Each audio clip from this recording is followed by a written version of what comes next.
Seja bem-vindo a mais uma edição do programa TVI News. Está no ar, você pode acompanhar pela sua TV a cabo, canal 24.2 e assistir aí com sua família. Pode também assistir via internet, pelas plataformas digitais, YouTube, Facebook, que está aparecendo aí na sua tela, né? youtube.com/TVI Oficial. E assistir, interagir também com o chat, mandando mensagens, né? E acompanhar o ao vivo. O programa de hoje tá cheio de coisas boas, você vai acompanhar as notícias aqui locais do Brasil e do mundo e também vai ficar sabendo mais sobre saúde, que é um tema que vamos abordar hoje no TVI News. O nosso convidado de hoje é o Dr. Nerilton Sena e ele é fisioterapeuta, é doutor em naturopata clínico. E daqui a pouquinho ele vai estar conversando com a gente, né? E inteirando você aí sobre esse assunto, tirando suas dúvidas aí sobre a saúde, né? Então você que tem perguntas pode fazer que o doutor vai responder. Também vamos atualizar você sobre os acontecimentos, né? Do final de semana. E para iniciar, vamos com a previsão do tempo para as principais cidades da região. Previsão do tempo para Ilhéus, a temperatura mínima 22 graus, máxima 29, com probabilidade de chuva 9%, tempo parcialmente nublado. Para Itabuna, temperatura mínima 21 graus, probabilidade de chuva 10% e máxima de 30 graus, com tempo parcialmente nublado. Para Buerarema, mínima de 20 graus, máxima de 30, probabilidade de chuva 19%. Em Itacaré, mínima de 22, máxima de 28, probabilidade de chuva 7%. Para essas cidades, o tempo está parcialmente nublado.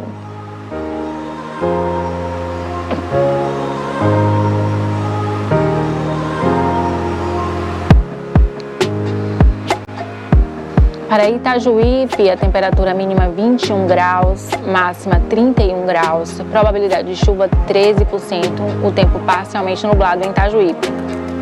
Para Ibicaraí, temperatura máxima de 20 graus, mínima de 20 graus, máxima de 32 e probabilidade de chuva 24%, tempo parcialmente nublado lá em Ibicaraí. Para Canavieiras, a temperatura mínima fica em 21 graus, máxima 28 e probabilidade de chuva 14%, tempo parcialmente nublado lá em Canavieiras.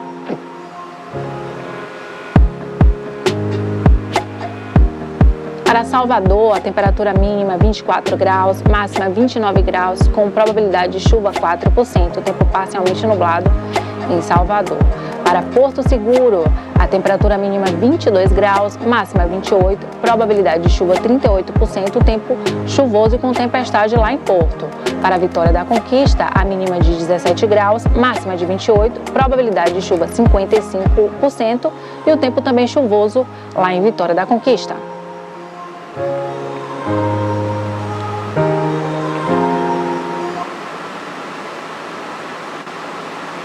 Olha, o cantor Regis Danese, né, um cantor gospel, sofreu um acidente. O carro do cantor invadiu a pista contrária, né, no final de uma curva e bateu em frente a uma carreta, né?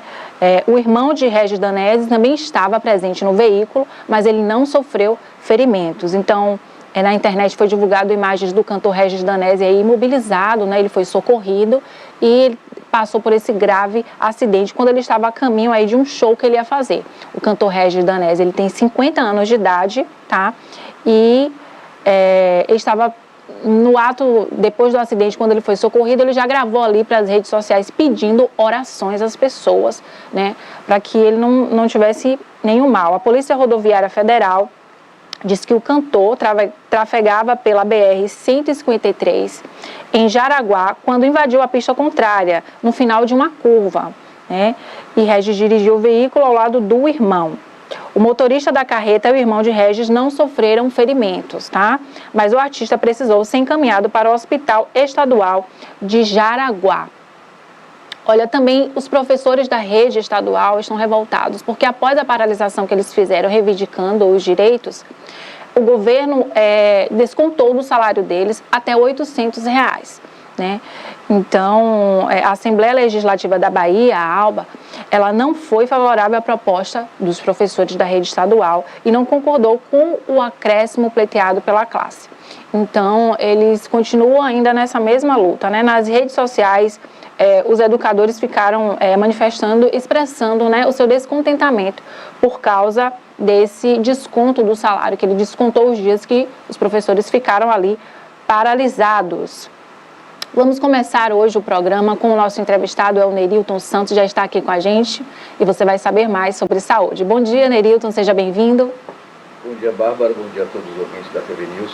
Um prazer estar aqui nesse momento para falar de um tema bastante importante, muito interessante e necessário para a ocasião que nós estamos vivendo. O doutor Nerilton, ele é naturopata clínico, fisioterapeuta e psicanalista, não é isso? Exatamente. Então, doutor, conta pra gente sobre a sua especialidade de naturopata, quer dizer que você trabalha com produtos naturais para poder curar doenças. Explica melhor para quem está assistindo. Exatamente. Dentro da naturopatia, eu venho buscando a compreensão do porquê do adoecimento e também como ajudar no tratamento usando técnicas da psicanálise, né? Inclusive, eu estou indo a Salvador neste momento para fazer o lançamento de uma técnica que, na verdade, é uma nova ferramenta de tratamento que envolve a autocura, o processo natural de autocura. Nós estamos vivendo um período agora bastante complicado após o Covid, que tem relação aí às doenças psicossomáticas, né? O pessoal ficou com muito medo, enfrentou muitos problemas, então hoje a ansiedade, a depressão, a síndrome de pânico e muitas doenças, elas têm se alastrado com muita rapidez, né? Inclusive as próprias crianças que estão nascendo pós esse período têm tido resultados, problemas seríssimos de doenças psicossomáticas, comportamentais e assim por diante. Então, está sendo feito um lançamento de uma técnica, a técnica chama-se SEA, S-E-A, né? Sistema Emocional Automatizado, que através desta técnica ou esta ferramenta, nós ajudamos a pessoa a recuperar o seu processo natural de autocura em relação a essas doenças como ansiedade e depressão, ok? E síndrome de pânico, fibromialgia, que são doenças também psicossomáticas e muitas outras doenças. Então, doutor Nerilton, o senhor está falando que as doenças todas são primeiro relacionadas ao seu estado mental, de saúde mental. Com certeza. Tudo começa com a pessoa estar com a cabeça boa. Exatamente. Só que em relação a essa questão da cabeça boa ou não, tem algo muito interessante, né? Falar para uma pessoa depressiva ou ansiosa que o mundo está ótimo, que está tudo muito bem, é como contar piada para um cachorro e achar que ele vai dar risada, né? A pessoa ela não tem um conceito consciente do que deve e não deve fazer. Ela está no processo químico, o corpo tem um processo químico natural que acontece, natural digo, uma resposta automatizada do corpo e que leva a pessoa a ter um determinado distúrbio. Não é o querer dela, vai muito além disso. O corpo guarda informações e gera um comportamento químico que vai levar a pessoa a ter síndrome de pânico, vai ter depressão e assim por diante. Então, o tratamento, nesse caso, vem de dentro para fora, porque nós acionamos aqui, ou trabalhamos usando os 5 sentidos, que é justamente por onde a pessoa acessa essas emoções, você acessa através dos seus 5 sentidos, e justamente usando o mesmo mecanismo de 5 sentidos, nós conseguimos reinterpretar informações que está registrada no corpo emocional dela e que está gerando um comportamento negativo para ela, a dor, a ansiedade, a depressão e assim por diante. Não necessariamente com medicação, porque o remédio é produzido pela própria pessoa. Assim como você produz o seu veneno, você também pode produzir o seu remédio. Agora precisamos entender por que está produzindo o veneno, qual o mecanismo que está fazendo a pessoa produzir o veneno. É a visão, é a audição, é o paladar, é o tato, é o olfato? Qual deles? Então na técnica nós identificamos qual é esse mecanismo de acesso que está levando a pessoa a desenvolver a doença e trabalhamos fazendo a desconstrução disso, realinhando isso e aí sim você consegue parar de produzir o seu próprio veneno. Doutor, o senhor falou que não usa medicamentos. A gente sabe que tem doenças como depressão e ansiedade, que as pessoas tomam medicamentos, inclusive fortíssimos ali, de tarja preta, né, para controlar aquele problema de saúde. Qual é na naturopatia, né, que o senhor, pelo que eu entendi, trabalha com a psicanálise aliada aos produtos naturais? O senhor explicou que o próprio corpo da pessoa vai ser a sua defesa. Como é que isso acontece, né? Se a pessoa já está naquele processo de dependência daquele medicamento, ela já está passando por aquele tratamento, como é que isso vai funcionar? Na verdade, se faz necessário, né? A pessoa precisa ser medicada, ela precisa ser acompanhada por um profissional que entende que existe ali um processo químico danoso e que precisa ser bloqueado aquilo através dos bloqueadores. Na verdade, a medicação ela é necessária nesse caso. Só que a intenção das terapias, inclusive desta ferramenta, é fazer esta mudança comportamental química no corpo, usando os 5 sentidos, para que com o tempo a pessoa consiga fazer o desmame, para que ela aos poucos ela vai saindo da dependência química. Por quê? Porque o corpo dela precisa ser bloqueado. É como eu costumo dizer o seguinte, que valor teria você ter um leão em casa se você não dopar ele, vai te comer, né? Então, a pessoa vai, então, eu tenho um leão em casa, mas ele precisa estar dopado, porque se ele ficar acordado, ele vai me comer. Seria você mesmo, pode ser esse leão, né? Às vezes a pessoa precisa ser dopada, porque senão ela corre o risco de se autodestruir, ela corre o risco de destruir a família inteira, porque ela está sabotada, ela não entende, ela não tem uma compreensão consciente do que deve ser feito, porque ela carrega informações negativas e essas informações ela está gerando nela um comportamento agressivo, não consciente, mas está adoecendo ela e também adoece a família inteira. Então, o mecanismo que nós usamos é um mecanismo onde eu vou, através da técnica, fazer a desconstrução das informações. Que informações são essas? Isso é que é interessante. Na verdade, nós carregamos informações até a 5ª geração. Então nós temos aqui, da nossa geração materna, a geração paterna, os medos, as mágoas, as raivas, os conflitos de sofrimentos, e você traz essa informação no seu subconsciente, e que essa informação ela é acessada em um dos seus 5 sentidos, e que vai gerar em você um comportamento. 93% do que nós somos não é porque você quer, vem do seu cérebro descendente, ou seja, você traz a informação das suas gerações passadas, e aí gera em você um comportamento. Muitas vezes a pessoa fala assim, eu não sei lidar direito com a mágoa, eu sei que eu tenho que perdoar, mas eu tenho dificuldade de lidar com a mágoa. Por quê? Porque ele vem de uma geração magoada, então ele mesmo que aprenda que a mágoa não é ruim, mas ela enfrenta essa dificuldade com ela mesma. Eu chamo isso de toxicidade existencial. Então é justamente neste campo que nós atuamos. É verdade, muito importante. Quando você libera perdão, né, doutor, você também se libera. Até do ponto de vista espiritual também, né? Verdade. Quando o senhor falou sobre a naturopatia, aliada à psicanálise com relação à pessoa deixar ali a dependência do remédio, a dependência química ali do remédio aos poucos, né? É importante lembrar que não pode ser brusca esse rompimento. De jeito nenhum. Até porque tem aí os efeitos colaterais muito danosos, não é verdade? Se houver essa retirada brusca dos remédios, porque eu já ouvi relatos de pessoas que ficaram tendo alucinações, e é algo que tem que ser acompanhado com um especialista como o senhor, para que seja feito da maneira correta. Aos pouquinhos vai retirando ali o medicamento e vai inserindo esse novo tratamento. Exatamente, tem que ser feito em união com o próprio profissional que prescreveu o primeiro medicamento, que é o psiquiatra, né? Porque o psiquiatra, quando ele prescreve, ele entende e compreende que está tendo ali um processo, né, danoso para aquela pessoa e que precisa ser medicado. Tudo bem, normal, natural que se faça isso. No entanto, assim, os efeitos colaterais que essa medicação causa na pessoa vai lhe causar outros danos, né? Problemas gástricos, né? Fígado bastante intoxicado e assim por diante, que infelizmente se faz necessário, porque se ela não for medicada vai ser arriscado para ela mesma, né? No entanto, assim, o trabalho nosso é ir de encontro, não contra a medicação ou contra o profissional que prescreveu. É de encontro no sentido de ajudar a pessoa, ela mesma, a trabalhar este comportamento destrutivo dentro dela, porque existe essa informação, ela carrega esta luta, este conflito dentro dela, de forma inconsciente, e nós acessarmos tudo isso e fazermos a reconstrução. Eu tento usar muito termos para as pessoas entenderem. Suponhamos que você receba como herança uma casa, e você sabe que a casa é sua. Mas quando você vai receber a casa, você percebe que ela está toda desfiorada, o telhado está quebrado, está cheio de rachaduras. Você não vai negar, ou não quero a casa, é sua, é herança sua. O que você vai fazer? Você vai construir em cima daquela estrutura uma nova casa?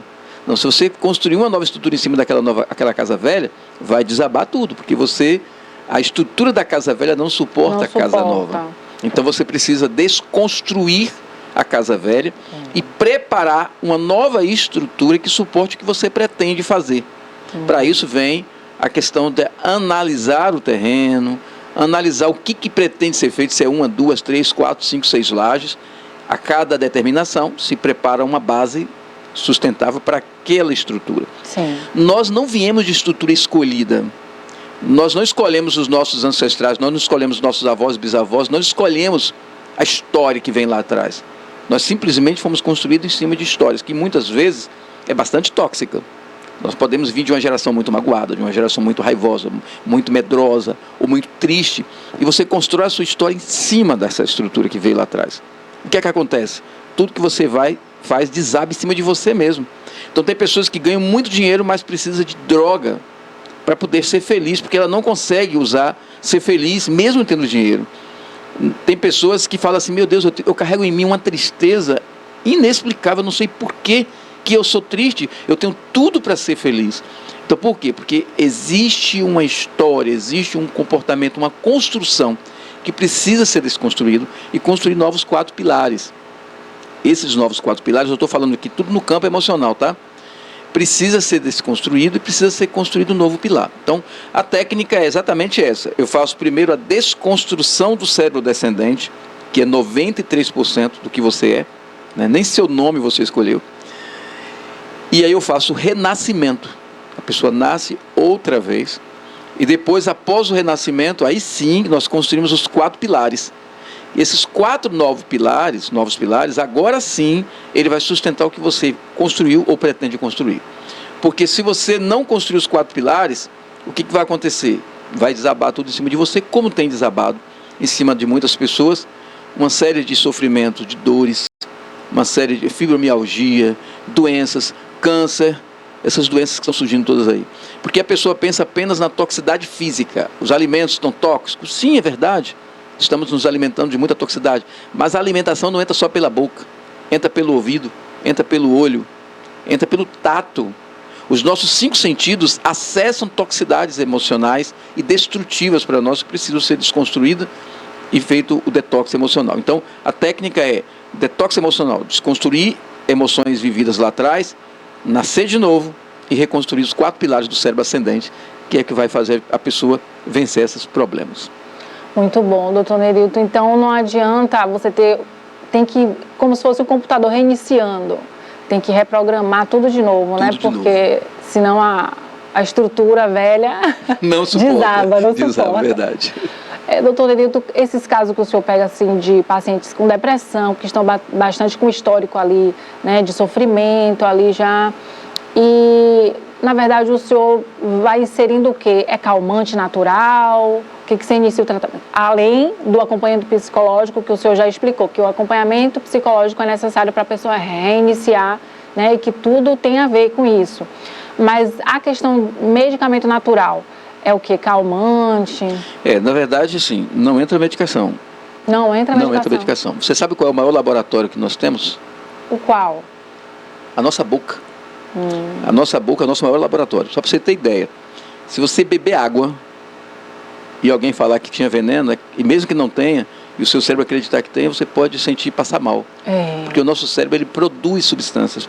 Só para você entender mais ou menos, né? Uma pessoa que tem câncer, quando ela recebe a informação do câncer, ele se alastra com muita facilidade, porque na própria saliva você começa a produzir venenos. A fé que a pessoa tem, não, eu vou ser curada, você precisa ancorar isso usando alguma técnica, alguma ferramenta. Esta ferramenta que eu estou falando não é uma ferramenta que se usa medicamento. Ela produz o seu próprio remédio. Você produz o seu remédio porque você já vem produzindo o seu veneno há muito tempo. Você está adoecendo porque você está produzindo o seu veneno. Então, nesse momento agora, você vai começar a produzir, você vai reinterpretar o seu cérebro para que o seu próprio corpo comece a produzir os remédios. Isso acontece naturalmente quando você recebe um bom conselho, quando você recebe a visita de um bom amigo, ou um abraço querido, nós produzimos remédios. Entendeu? Quando você doa algo para alguém sem intenção de pegar algo de volta, você está produzindo também seu remédio. Então, na verdade, o nosso corpo, ele produz remédio, mas também produz veneno. Então, quando você assiste uma televisão, por exemplo, e que tem um monte de violência, e você está se alimentando naquele momento, e você está passando aquilo ali, você também está se envenenando. Porque você está produzindo veneno na sua saliva, você está engolindo ele. Se você briga com uma pessoa e você tem conflito com ela, ou você fala mal de alguém, você também está produzindo o seu veneno, né? Você não está... você está bebendo o seu próprio copo de veneno. Então, por isso que é interessante fazer essa desconstrução, porque muitas vezes esse processo danoso que existe é uma repetição de padrões que já vem das nossas gerações. E você, conscientemente, você não quer aquilo para você. Conscientemente você sabe o dano que isso é para você, mas você não consegue lidar de forma diferente, porque você vem de uma construção. Eu costumo dizer uma coisa bastante interessante, Bárbara, em relação a isso. Olha qual é a diferença. Você sabe qual é o maior conflito do ser humano? Qual? Eu sou. É o maior conflito. Eu sou. Porque quando Deus se apresentou para a humanidade, ele só falou isso. Eu sou, foi a forma que ele se apresentou para a humanidade. E nós, como somos a imagem e semelhança de Deus, o nosso eu sou é conflitado. Por que é conflitado? Porque o nosso eu sou está preso à nossa geração. 93% do que eu sou foi o que minha geração foi. Lado materno e paterno. Só que minha verdadeira essência não é a minha geração. O meu verdadeiro eu sou é Deus. Porque eu sou a imagem e semelhança dele. Mas o eu sou é Deus, só são 7%. Ou seja, a briga de 93 contra 7 é bem complicado. Mas existe um mecanismo, a técnica é justamente para fazermos isso, desconstruirmos o 93% para construirmos o 7%, que é o eu sou realmente real. A nossa verdadeira essência precisa ser construída. Então, mas não adianta tentar fazer isso sem desconstruir o que está lá atrás. Que é como fazer uma construção em cima da casa velha. Precisa primeiro desconstruir tudo isso, e aí sim, ao fazer essa desconstrução, você vai propiciar para o seu próprio corpo a autocura, seja para um câncer, seja para uma fibromialgia, seja para uma gastrite, qualquer tipo de doença. Não é a aplicação de medicamento. Tanto que, como um naturopata clínico, eu não prescrevo remédio, né? Porque não é a minha área. Eu trabalho com suplementação, inclusive muitas delas voltadas para a medicina quântica, por vibração quântica. Então, eu sempre trabalho em suplementar e não medicar. Medicar é função do médico, né? Tanto a palavra medicação é médico, vem do médico. Então, o médico medica. O profissional terapeuta, ele suplementa, ele orienta, ele ajuda a pessoa a mudar os seus hábitos comportamentais e alimentares para ajudar a pessoa no processo natural de autocura. E não medicação, entendeu? Entendi. Bom, o senhor fala de ancestralidade e fala que os nossos ancestrais têm influência na nossa vida atual, mas como o senhor explica isso? Se a gente não chegou a conhecer essas pessoas, se a gente não sabe como é que elas se comportavam, a gente sabe que tem doenças que na linha familiar elas influenciam na vida da pessoa. Se a pessoa tiver ali histórico familiar de pessoas que tiveram câncer, por exemplo, ela tem que verificar isso aí, fazer um preventivo para que não tenha também câncer, né? Isso aí é como uma prevenção.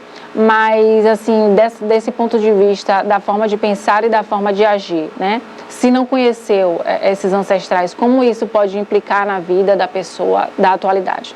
Não há necessidade de conhecer. Por exemplo, a cor do seu cabelo, a sua altura, a cor da sua pele, os seus traços físicos, o tom da sua voz foram determinados porque eles existiram. Eles deram para você isso. E você não precisou conhecer eles, né? Você carrega isso porque nós viemos de um gene onde contém a informação. Essa informação vai determinar tudo. Nesse gene não carrega somente os nossos traços físicos, traz também sobre nós a história. Então, existem, por exemplo, conflitos lá atrás, das nossas gerações lá atrás, mortes, abandonos, e muitas vivências e muito sofrimento, que você acessa isso no seu inconsciente e isso pode estar gerando você uma toxicidade emocional tão grande e que você não sabe lidar com isso porque não é um fato que você conhece, você não está a par do que está acontecendo. Durante a técnica, nós também não precisamos saber. O que é bastante interessante, Bárbara, da técnica CIA, é que, por exemplo, eu não preciso que a pessoa me conte a história dela e nem ela precisa saber da história. Durante a técnica, o próprio corpo dela que acessa as emoções, o corpo dela acessa as histórias, mesmo que a própria pessoa não saiba, porque ele é feito por condução, por toque no corpo. Então, há determinados toques, em cada determinada região do corpo onde eu toco, eu acesso a emoção de uma geração, de tataravós e bisavós. E quando há o toque, o corpo se comporta de uma forma negativa, para que haja a desintoxicação, e em seguida há uma catarse, o corpo começa a jogar fora aquela toxicidade emocional, que é muito incrível como isso acontece. É de forma muito natural, não há necessidade da pessoa estar contando a história dela, porque muitas técnicas, as pessoas que me procuram falam assim, eu estou cansado de ficar sentando na frente de uma pessoa e ter que contar tudo de novo. Tem que contar que eu fui abusado sexualmente, tem que contar que eu fui abusado fisicamente, tem que contar histórias do passado, e que depois a pessoa continua acessando aquilo de novo, né, e continua sabotando ela. Aí acaba indo para o remédio, porque a função do remédio é desligar o cérebro para que essa informação não cause mais dano. A técnica não é para a pessoa contar a história dela. A técnica é para nós acessarmos as emoções vividas, mesmo que a pessoa não saiba, fazer a desconstrução disso usando os 5 sentidos. Porque se entra pelos 5 sentidos, tem que sair pelos 5 sentidos. Então, eu uso os 5 sentidos para fazer a desconstrução e, novamente, a construção do cérebro ascendente. Muito bom, muito interessante a sua técnica, doutor. O senhor tem relatos de pacientes que conseguiram superar essas doenças mais graves emocionais com essa técnica? Sim, quando eu comecei a desenvolver a técnica, eu comecei fazendo maratonas online e atendimentos gratuitos para diversas pessoas, para que pudessem servir como laboratório e como provas sociais. E o resultado para mim foi muito interessante, primeiro porque eu apliquei em mim mesmo, né? Então, porque o estado de adoecimento, as pessoas só pensam que é a doença física. Quando você é uma pessoa que trabalha muito e não consegue se organizar na vida financeiramente, você está doente. Quando você é uma pessoa que tenta se relacionar, ter uma vida familiar normal, e você entra em uma relação e fica saindo um e outra, você está doente. Porque você não está... porque é um pilar que precisa ser construído. Se você é uma pessoa que o tempo todo anda triste, emocionalmente triste, com depressão, ansiedade, você está doente. Se você tem a doença física também, que precisa ser tratado. Então, quando eu falo em adoecimento, eu comecei a aplicar a técnica em todos esses campos de adoecimento. Então, tive pessoas, por exemplo, com sérios problemas de síndrome de pânico, que não dirigia, tinha carteira de motorista, não dirigia, hoje está dirigindo. Eu tenho pessoas que estavam com fibromialgia, com dores no corpo inteiro, e a dor desapareceu. Não é que eu passei remédio, eu desconstruí o processo que estava causando a fibromialgia. A pessoa que tem fibromialgia, ela tem os seus 5 sentidos hiperativos, só para você ter ideia. Ela tem um olfato aguçadíssimo, a visão aguçada,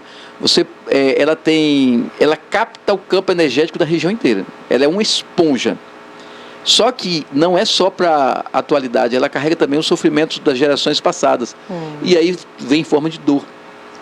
Então faz a desconstrução disso para que o corpo pare de criar esses problemas, essas dores na pessoa. Então esse é o processo que nós fazemos através da técnica CIA. Muito bom. Esses casos mais leves, assim, agora mesmo como mudança de tempo, mudança de temperatura, as crianças e adultos têm muito caso assim de gripe e também de inflamações no corpo, né? A naturopatia, no caso, ela entra também do ponto de vista psicológico para curar essas outras enfermidades sem medicamento? Também. Na verdade, assim, a nossa fragilidade existencial, ela tem com os conflitos que estamos vivendo. Por exemplo, uma criança que nasce, que está acontecendo muito isso, né? Que não tem parte não tem a convivência com o pai, somente com a mãe. Ela é uma criança frágil, ela é uma criança que tem problemas respiratórios, né? O medo, ela baixa a frequência dos rins. A tristeza, baixa a frequência do pulmão. A raiva, baixa a frequência do fígado. O sofrimento, estresse e ansiedade, baixa a frequência do coração. Ou seja, se você tem ou vive emoções constantes ou repete padrões familiares do passado, você vai ter uma baixa frequência naquela região do órgão e, consequentemente, você vai ter mais predisposição a ter os adoecimentos. Só para você ter ideia, o Covid-19, ele foi muito mais forte para as pessoas que tinham muito medo, e realmente foi uma das coisas que mais afetou as pessoas. Por conta disso, elas se tornaram mais vulneráveis à doença. O medo deixou a pessoa mais vulnerável. A doença existia, a bactéria existia, mas as pessoas que tinham medo, elas ficaram mais vulneráveis, porque é uma emoção que baixa a frequência dos rins E os rins têm muito a ver com muitos problemas, porque ele é o nosso detox, né? Ele que manda alguns lixos para fora aí, e você baixou a frequência dele, acabou tendo os resultados de que o Covid foi muito mais forte para essas pessoas. Então, entender e compreender esse mecanismo e tratá-lo, não com medicação, mas de dentro para fora, é fantástico. A ciência tem avançado muito, doutor Nerito, e descobriu isso aí, que a pessoa pode ser tratada se curando de dentro para fora, tratando o emocional, e que está tudo interligado, né? Isso aí é muito importante. O senhor também falou que a alimentação deve ser aliada nesse processo de cura, né? Não é somente você também se tratar psicologicamente, mentalmente, mas também a alimentação é aliada, de fato, né? O senhor reconhece que também é necessário a alimentação. Até porque, quando eu falei 5 sentidos, né? A alimentação, por exemplo, durante todo o processo de tratamento, como eu uso os 5 sentidos, durante o processo de tratamento, a pessoa acaba descobrindo que existem alguns alimentos que são muito tóxicos. Mas não é a mesma coisa para todo mundo, entendeu? Por exemplo, não é porque um alimento faz mal para um, vai fazer para outro. Até porque existe uma emoção ali voltada dentro daquele alimento. Eu tenho várias experiências de observação comigo mesmo, e aí eu fui percebendo quais os alimentos que eram danosos para mim. Hoje existe a questão da toxicidade mesmo, né? Existem alimentos que eles têm um processo bastante tóxico, e aí o profissional naturopata estuda e entende e compreende para que dê a devida orientação para a pessoa poder se cuidar também na questão da alimentação. Então também o senhor abrange também essa parte da alimentação, né? Para a pessoa poder se cuidar num todo, né, doutor? Todo, exatamente. Doutor Nerito, é muito interessante a sua área de atuação, né? O senhor também atua como fisioterapeuta e como psicanalista. E o senhor une essas atribuições todas para tratar as pessoas. Onde é que o senhor atende aqui em Itabuna? Em Itabuna ainda não atendo, né? Em Itabuna não. Eu tenho uma clínica na cidade de Teixeira de Freitas. E eu estou indo a Salvador agora, né? Para o lançamento da técnica CIA, que será uma ferramenta onde vou estar lá como professor, porque a técnica será uma ferramenta da psicanálise, vai ser uma ferramenta da psicologia em si, né? E também da naturopatia clínica, para que novas pessoas possam aprender e também usá-la de forma eficaz no tratamento, porque nós estamos vivendo uma geração realmente complicada, né? As pessoas estão realmente precisando, nós precisamos. Não existe ser humano que diga assim, eu preciso, todos nós precisamos fazer um detox emocional. As pessoas às vezes perguntam, quem precisa? Não existe uma pessoa que diga, não preciso, todos. E isso eu tenho feito com bastante carinho, eu tenho ajudado muitas pessoas a vencerem os seus conflitos e trabalhar esse processo de autocura, e para mim será um prazer ajudar aqueles que realmente necessitam. Muito importante. Quando o senhor mencionou essa questão que o senhor conversa com as pessoas ali, faz aquele atendimento e você trata da depressão, desses outros sintomas, sem a pessoa tomar medicamento, essa descoberta que o senhor faz, o índice de pessoas que são mais acometidas, qual é a raiz desse problema? Geralmente são decepções, geralmente quando o senhor atende essas pessoas, qual é a raiz do problema? Na verdade, assim, Bárbara, a técnica ela não é voltada para o trauma recente, porque eu costumo dizer o seguinte, se você tratar a base, tenta imaginar, só para poder você entender, se você for no Japão, as pessoas constroem casas preparadas para terremoto. Correto? Então, se houver um abalo lá, as casas ficam em pé. Se houver um terremoto aqui no Brasil, cai tudo com a casa, porque as casas não foram feitas ou preparadas para terremoto. Correto? Correto. Por que as pessoas, elas, quando passam por abalos, elas sofrem mais? Porque elas não foram preparadas para os abalos. Não tem estrutura. Ela não tem estrutura, ela já vem de uma geração muito sofrida. Então, o problema não está no trauma. O problema está na estrutura existencial. Uma mesma pessoa pode passar traumas diferentes e ter reações diferentes. O problema não está no trauma. Eu passei, por exemplo, um acidente de carro, onde caí numa ribanceira. Nossa. Na mesma semana eu estava dirigindo, né? Aí a pessoa falou comigo, se acontecer esse negócio comigo, eu não dirigia mais nunca. Mas porque a minha estrutura existencial, realmente, desligar aqui, O telefone tocou. a minha estrutura emocional não é muito voltada para a questão do medo. Eu não tenho muita dificuldade com medo. Tanto é que estou aqui pela primeira vez na entrevista, estou tranquilo. Medo não é meu problema. Que bom, né? Existem outras toxicidades emocionais que podem ser as minhas toxicidades.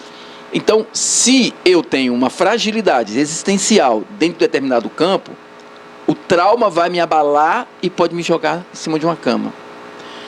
Tem pessoas, por exemplo, que recebem a notícia de um câncer e eu vou tratar, e ela consegue vencer o câncer, porque ela tem uma resiliência, ela tem uma força existencial tão grande que ela consegue produzir o seu veneno. Já tem outras pessoas que são tão frágeis emocionalmente que mesmo que se for mentira, ela vai morrer de câncer, porque ela vai produzir o veneno. Então, na verdade, não é para tratar o trauma, os abalos, é para tratar a estrutura para que quando vier os abalos, a pessoa suporte. Porque eu vou dizer para você o seguinte, viver e existir já é um trauma. Então, se você ficar só tratando, porque você passou por um trauma, vamos conversar aqui para resolver, é como tentar consertar a rachadura de uma casa. Você conserta ali, mas no próximo abalo vai cair, vai rachar de novo, porque o problema está embaixo, está na base, não está na rachadura. A rachadura é o que aparece. Então, quando uma pessoa fica dizendo, não, porque eu tenho um trauma, porque eu fui isso, porque eu fui aquilo, se eu ficar mexendo apenas no trauma, eu não vou resolver o problema, eu preciso desconstruir, eu preciso ir na base, da onde está vindo. E da onde está vindo? Está vindo da geração dela, está vindo de onde ela foi construída. Se eu mexer nessa estrutura, o que vier cá na frente, ela suporta. Entendeu? Suporta porque ela agora está preparada, está com sua estrutura para sobreviver a qualquer trauma, porque trauma faz parte da vida. É verdade. Doutor Nerito, quem está assistindo agora e tem medos, tem traumas e sofre, né, de ansiedade e não tem condição de ir no médico, o que ela pode começar a fazer para melhorar a qualidade de vida dela? Qual o conselho que o senhor dá para ela dar um passo inicial para a cura dela? Um dos hábitos que pouco o brasileiro faz e que é bastante interessante, chama-se meditação, né? Porque a palavra meditação é medir, editar e agir, né? Meditação. Então quando você para medir, você analisa onde está errado. Aí você vai editar. Nós somos de televisão, você que é de televisão sabe, né? Que você pega algo, vai lá e edita para tirar aquilo que...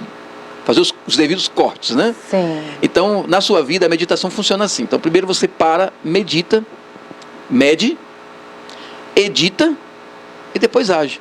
Então, a técnica, inclusive, a função da técnica é fazer a meditação. Não é por hipnose, e é como se fosse uma constelação familiar, que é feita em forma de constelação, só que é uma técnica diferente, que é pessoal, não tem outras pessoas envolvidas, mas que vai constelar toda uma história de 5 gerações atrás, que é bastante interessante. Então, o meu conselho pela sua pergunta é: medite mais, analise mais a sua vida, faça as devidas correções que devem ser feitas, pare para pensar isso, mas não faça uma vez só, porque o nosso cérebro trabalha por repetição. Então, você precisa fazer constantemente esta oração por si próprio. Muito bom, então tem que cortar o que não presta. Cortar o que não presta. E deixar só o que for bom. Verdade. Doutor Nerito, muito bom conversar com o senhor, tá? Obrigado pela sua participação aqui na TV News. Pode deixar o seu comentário final para quem está assistindo, conhecer o seu trabalho. Se quiser deixar a sua rede social, fica à vontade também. Obrigado, Bárbara. Eu gostaria de convidá-los, aqueles que querem conhecer um pouco mais através da técnica, o Instituto CIA, que é no Instagram, nós estamos lá no Instituto CIA. O meu contato é 739-8185-6818, para aqueles que querem entrar em contato comigo. Estaremos no lançamento da técnica em Salvador, né, nas plataformas. As pessoas que estão da área da saúde e que desejam conhecer um pouco mais a respeito, poderão entrar em contato comigo. Sucesso para o senhor, muito obrigado mais uma vez. Eu agradeço, Bárbara. Agora vamos com as cotações, para você se atualizar. Vamos lá. Tem as cotações, Rafa? O arroba do cacau em Itabuna, R$ 262,25. Em Ilhéus, Bolsa de Nova York, R$ 250,88. Camacan, R$ 262,25. Eunápolis, R$ 262,25.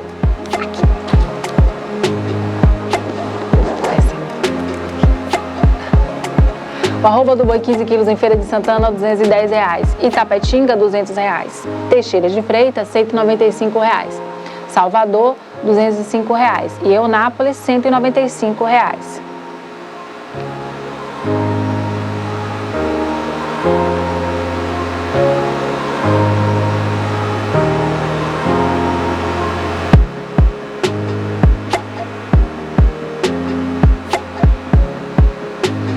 O café arábica, saca 60 quilos, Barreiras, R$ 785. Vitória da Conquista, R$ 765. Bolsa de Nova York, R$ 969,38. Luiz Eduardo Magalhães, R$ 790. Café Conilon, saca 60 quilos em Onápolis, R$ 625. E Itamaraju, também R$ 625.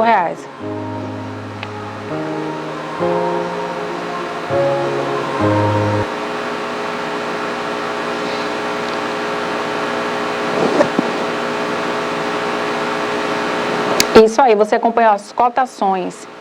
E agora nós voltamos aqui com o nosso outro entrevistado, que é o Dr. Alagoas. Ele é advogado especialista em direito eleitoral e também comentarista aqui do programa, nosso amigo.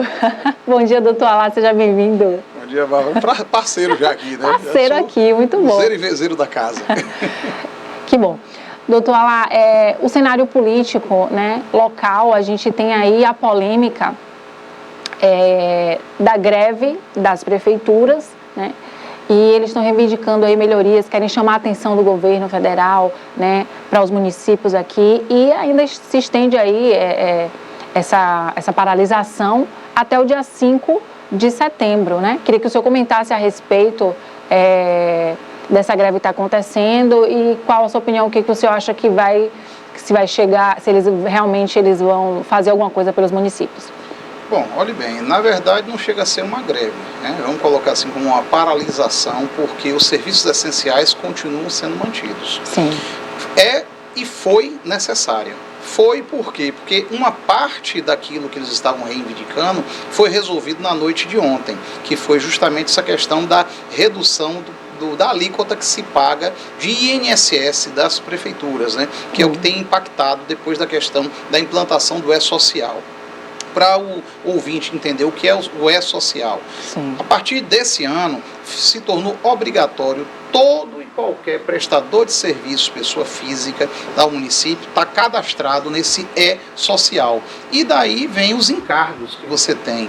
Antigamente, alguns vezes eles camuteavam a coisa e tal, e aí pagavam menos do que aquilo que de fato seria, né? Depois da implantação do E-Social, isso não é possível mais. E o que trouxe esses gargalos para os municípios. Mas era uma coisa que já deveria ter sido consertada há muito tempo. Pergunto você aí, Bárbara, você acha importante e necessário que clube de futebol pague encargo menor do que o município, que é o grande prestador de serviço, né, social, né, do Brasil inteiro? Não é. Então, por conta justamente disso aí é que se batia nessa tecla. E ontem à noite, por conta justamente dessa paralisação feita pelas prefeituras, não apenas da Bahia, mas de outros 15 estados da federação, o Congresso Nacional, né, foi sensível e aprovou, né, esse dispositivo. Só que esse dispositivo, como teve algumas alterações daquilo que veio do Senado, ainda terá que ir para o Senado para que numa nova rodada de votações seja aprovado e remetido para a sanção do presidente da República. Mas a vitória que já aconteceu por conta dessa paralisação de ontem foi enorme e é muito bom para os municípios, principalmente diante dessas quedas que estão acontecendo aí dos FPMs, onde você está tendo uma série de dificuldades. Todo mundo sabe, principalmente nas pequenas cidades, o maior empregador é o município, e a partir do momento que o município não tem capacidade de poder se ordenar, de se gerar ali, porque tem os compromissos normais que ele tem e tem a folha de funcionários. E aí o primeiro que sofre e que é demitido é justamente aquele que é contratado, que passou no processo seletivo, né? Por último, podendo chegar até o próprio concursado, que as contas têm que ser equilibradas. E hoje, por conta dessa diminuição de arrecadação, somado ao pagamento desse E-Social, causou essa questão do início de inadimplência. Para você ter ideia, já tem municípios na Bahia com esses contratados aí, já com 2 meses de salário atrasado, por conta dessa situação que teve aí de queda de FPM e também do E-Social. As prefeituras do Nordeste estão todas participando aí dessa greve, aderiram a essa greve, né? 11 estados, inclusive Itabuna também está, né? O prefeito Augusto Castro também ele já se pronunciou ali na coletiva da AMURC, na sede da AMURC, a respeito. E a gente observa que tem essa necessidade que o doutor Alá explicou. Mas essas outras verbas que a Prefeitura de Itabuna já conseguiu, que são 115 milhões, e teve também a outra o outro empréstimo, esses valores aí não tem a ver com essa problemática. Não, Itabuna é vamos dizer, o ponto fora da curva. Itabuna está bem nessa parte aí do ponto de vista financeiro, inclusive está vendo aí, está com os seus fornecedores em dia, está com os contratados também em dia, não tem mais aquela história, que é um município grande que tem outras formas e fontes de arrecadação. Essa questão das dificuldades maiores são desses municípios menores, tipo um Itapé da vida, né, um Barro Preto, menores municípios que vivem essencialmente desses repasses, tanto federais, né, em relação à FPM, como estaduais, ICMS. E houve uma queda brutal nessa arrecadação aí nesses últimos 3 meses. E aí ocasionou, junto com essa questão do E-Social, esse problema. Itabuna está navegando em mar de almirante. Falta é aquilo que a gente tem sempre batido aqui, Barbosa bate também, são as entregas. Projeto a gente está vendo muito. Agora falta as entregas e eles se comunicar melhor das entregas feitas. Eu ouvia, né, alguns comentaristas políticos falando em outros programas aí a respeito justamente da quantidade de obras que Augusto fez nessa gestão dele, bem maiores que se você somar os outros 2 últimos governos, mas é aquela história, é tanto problema que nós temos na cidade que parece que ele não fez absolutamente nada. E para comprovar que ele fez, tem que se comunicar melhor, né? Barrinha já deu uma melhorada grande aí nessa questão da comunicação da prefeitura, mas falta ainda mais um pouco ele está se comunicando. A gente acredita que com a chegada desse período eleitoral, que não só em Itabuna, mas também nas cidades outras da Bahia, estava em Eunápolis ontem, mesmo o clima quentíssimo na cidade, CPI, afasta a prefeita, não afasta a prefeita, então tá muita confusão lá, que isso, pelo menos aqui, a gente não está tendo. Mas já se antecipou e muito o clima eleitoral. Você vê em Ilhéus, a todo momento, o Marão, né, o Mário Alexandre, é questionado. Quem vai ser o seu candidato, Marão? E Marão, não, rapaz, deixa eu terminar de administrar, deixa eu terminar o ano. Eu quero virar o ano para a gente poder escolher e trabalhar por Ilhéus durante esse período. E aí o pessoal justamente está nessa agonia. Quem pode ser candidato à reeleição, né, já está mostrando, botando as manguinhas de fora, fazendo ações como essa que o próprio Augusto está fazendo, e quem não pode ser, né, aquela pressão para que se indique e se diga quem é o candidato. Tudo culpa das redes sociais que anteciparam e muito esse problema aí, né, das eleições. Doutora, a gente observa que aqui em Itabuna tem também obras em andamento, como o projeto Mais Água para a Cidade, que ainda não entregou. E assim, a gente percebe que está na reta final da gestão das prefeituras. E é o momento da gente observar o trabalho ser entregue.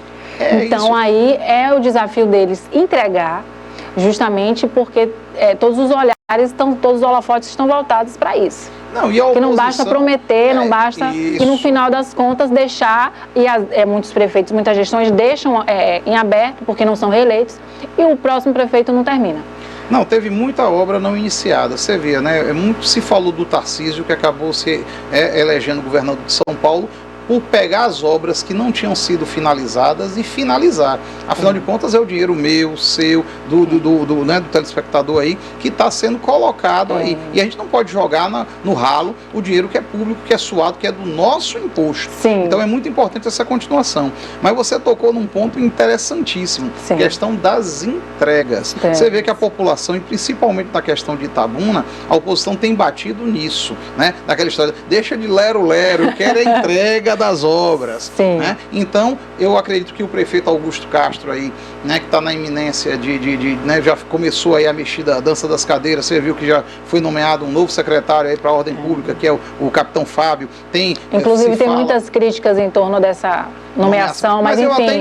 eu até entendo, sabe por quê? Hoje Augusto está querendo fazer e fechar a questão política dentro do governo dele. O Podemos, que é o partido ao qual o capitão Fábio é o presidente municipal aqui em Itabuna, ele, além de ter tempo de televisão, que vai ser muito importante e sempre foi decisivo numa campanha em Itabuna, também dispõe de participação do fundo eleitoral, fundo partidário. Então, é muito importante ele estar jogando ali o xadrez com relação a isso, de atrair partidos para sua base. Por quê? Porque ainda hoje está na iminência. Será que o PT e a federação do PT, com o PCdoB e PV, vão acompanhar o prefeito Augusto nesse projeto? ou o ex-deputado e ex-prefeito Geraldo Simões vai ter força de impor e se colocar como candidato? Porque aí o PT também, você sabe, é um grande partido, tem tempo de televisão e tem acesso a fundo eleitoral e fundo partidário. Então ele está jogando o jogo. Eu não entendo essas críticas ao capitão Fábio, até porque ele, enquanto deputado, foi um deputado importante para a nossa região.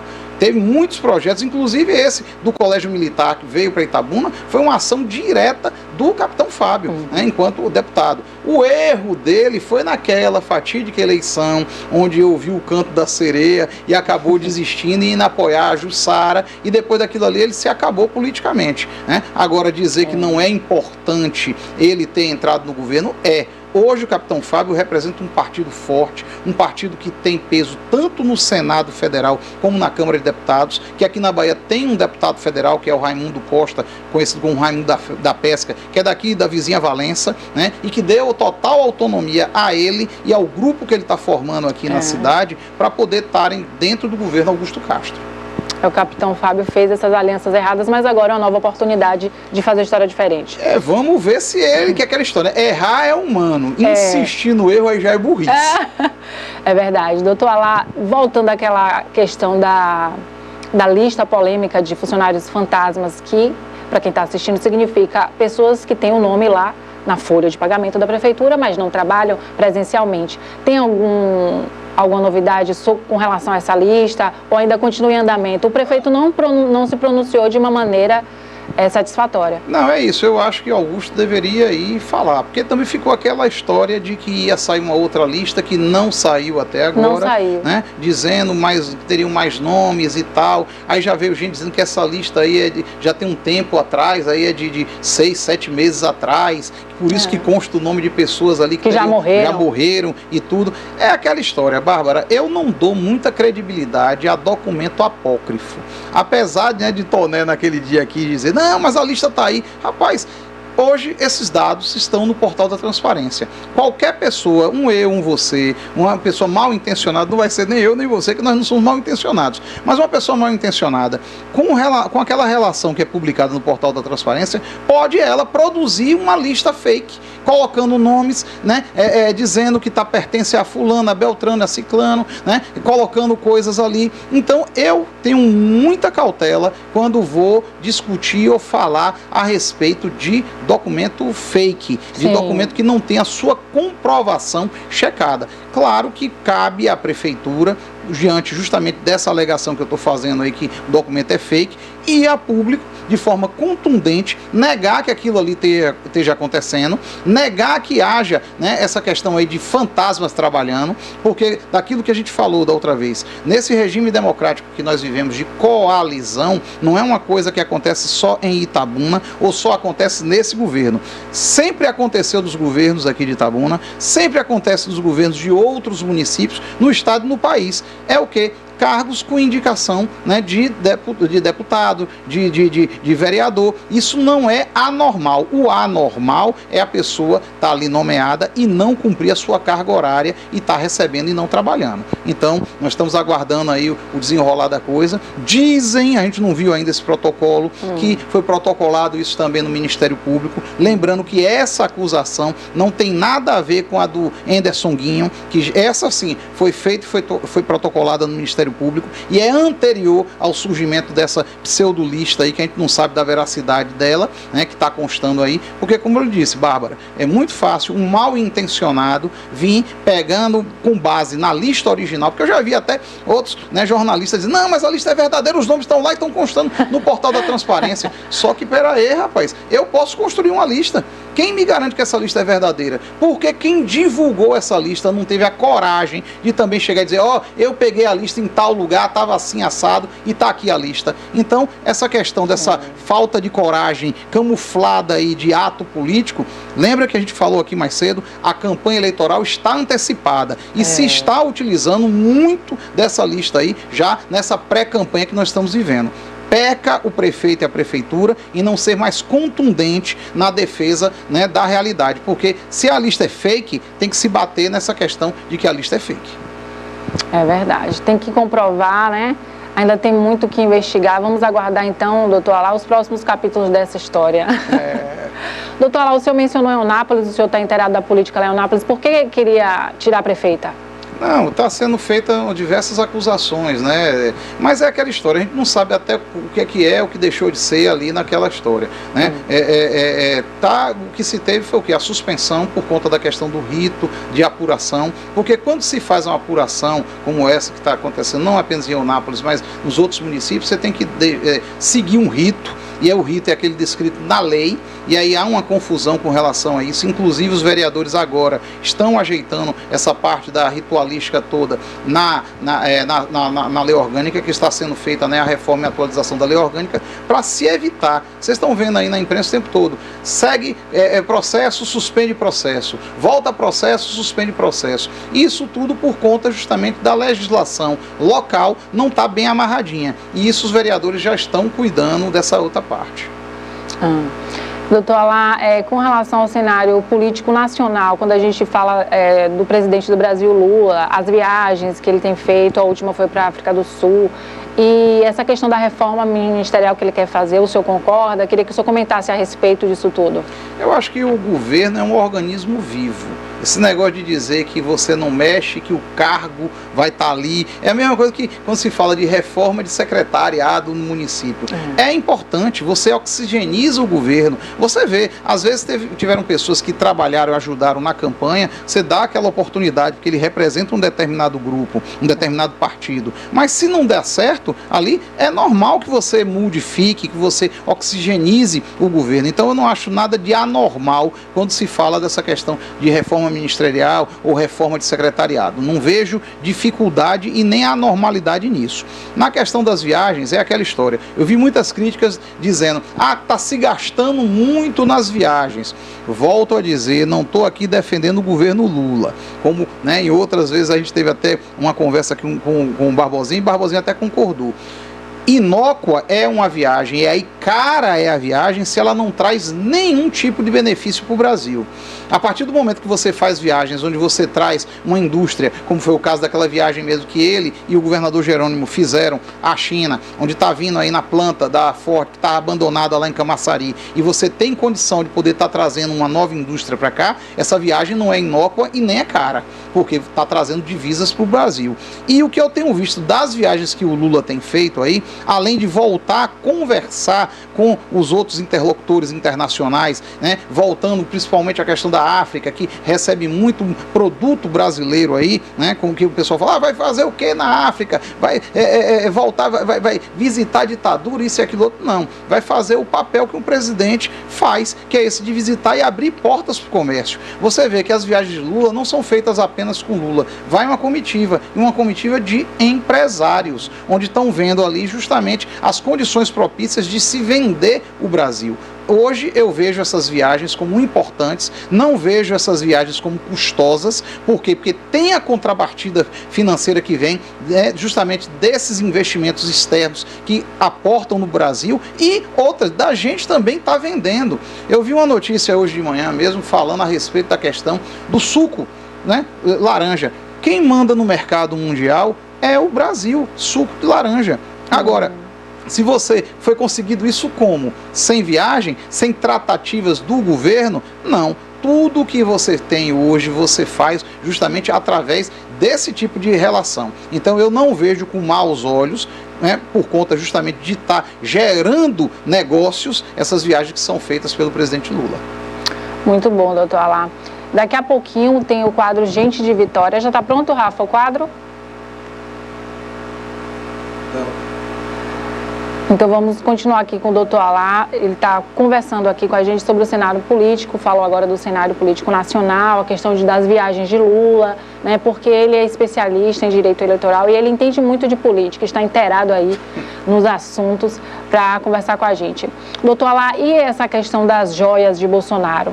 E esse andamento dessas investigações? Não, eu vejo com bons olhos, é aquela história, né? Aí fala assim, não, mas o Lula roubou mais e o Bolsonaro roubou pouco. Gente, roubo é roubo. Se houve desvio de conduta, tem que ser apurada. E olha que nós estamos falando aqui de um caso em tese, porque não há condenação e a coisa ainda está, né, sendo verificada, está sendo observada. Eu acho que a coisa é séria, tem que se apurar realmente, até para não ficar naquela história, né, que eu não gosto de discutir com o extremista, né? Aí fica agora o extremista da esquerda dizendo, tá vendo? Aí, ó, é assim, é assado. Aí o extremista da direita diz, não, mas roubou pouco, não é assim, não é assado. Gente, vamos aguardar ver. Eu acho importante para a nossa democracia, que é uma democracia ainda muito jovem, né? Nós estamos de o quê? De 85 para cá, então estamos muito novinhos ainda, que o regime de exceção acabou, e nessa importância que nós temos, justamente por conta, né, de estarmos nesse regime aí, que é um regime democrático, é isso. As acusações têm que ser provadas, têm que ser verificadas e têm que ser, né, verificadas mesmo. E é o que está acontecendo. Se houver criminosos, que se puna. É o mínimo que se quer e que se espera. É verdade. Tudo dentro da lei, né? Vamos aguardar aí o desfecho dessa história. Doutor Alá, muito obrigado pela sua participação aqui, atualizando a gente sobre a política, né? Quem está em casa assistindo aqui, para estar antenado nas novidades aí da política nacional e política local. Muito obrigada. Pode deixar o seu comentáriozinho final. É sempre bom, né, estar aqui com você, tendo esse bate-papo inteligente, e lembrar que ontem não foi manifestação apenas das prefeituras, não. Os índios também fecharam a estrada. Eu mesmo fui pego voltando de Eunápolis, ali em Camaquã, fiquei quase 1 hora e tanta parado justamente na manifestação, por conta justamente dessa questão ainda das terras, ainda da questão das reservas, né, do mapeamento e tal, da demarcação. E não foi só aqui naquela altura de Camaquã que houve isso, não, né? Teve outros locais aí na estrada ali, né, perto de Itamaraju e tal, onde houve fechamento também, chamando a atenção. Aquela história, né? Não sou muito a favor de fechar a estrada. Eles podiam fazer a manifestação deles como os prefeitos fizeram, de forma que não atrapalhasse o ir e vir das pessoas, o dia a dia das pessoas. Eu acredito que existam outras formas de manifestação. Eu vi ambulância parada, vi gente com o exame ali, né, agoniado por conta de perder o horário e tal. Então, eu não acho legal esse tipo de manifestação. No mais, é agradecer de novo e nos colocar sempre à disposição, Bárbara. Muito obrigada, doutor Alá. Olha, nós falamos com o doutor Alá, advogado, e agora vai ser o programa Gente de Vitória, o quadro Gente de Vitória. O apresentador Eric, jornalista, já está aqui com a gente. Bom dia, Eric, seja bem-vindo. Bom dia, Bárbara. Bom dia, amigos, telespectadores, internautas que seguem a gente. Que seguem a gente através das redes sociais, através da nossa transmissão ao vivo no YouTube. Nós estamos excepcionalmente hoje aqui sem a nossa querida Vitória Santana, né, que teve um probleminha de saúde e não pôde estar com a gente no dia de hoje no quadro Gente de Vitória. E também, extemporaneamente, a nossa entrevistada, nós chegamos a divulgar nas redes sociais e na internet, seria a nossa querida Celeste Seara, ela que é presidente da comissão eleitoral da eleição que vai acontecer no dia 1º de outubro para escolher os novos conselheiros tutelares de Itabuna. Então, Celeste, ela estaria aqui hoje também com a gente, com Vitória, para conversar sobre a importância dessa eleição e, infelizmente, nós recebemos agora há pouco, há menos de 5 minutos, a notícia de que, infelizmente, a irmã de Celeste faleceu. Por esse motivo, não foi possível que Celeste também estivesse presente com a gente hoje. Então, a gente pede a Deus que dê serenidade, resiliência, para que a Celeste passe por esse momento da forma mais serena possível, e também a gente faz orações para que Vitória se restabeleça em sua saúde, aquela gripezinha típica dessa época do ano, né, uma garganta inflamada, uma rouquidão, ela vai melhorar e na terça-feira a gente está de volta. Para a gente não ficar em branco com vocês, a gente reprisa a entrevista com o empresário Antônio Paim, ainda reverberando o dia do corretor de imóveis. Foi uma entrevista que a gente fez na última terça-feira, então a gente coloca essa entrevista no ar para vocês. Muitíssimo obrigado pela sua audiência, pelo seu carinho, e até terça-feira, se Deus quiser. Obrigado.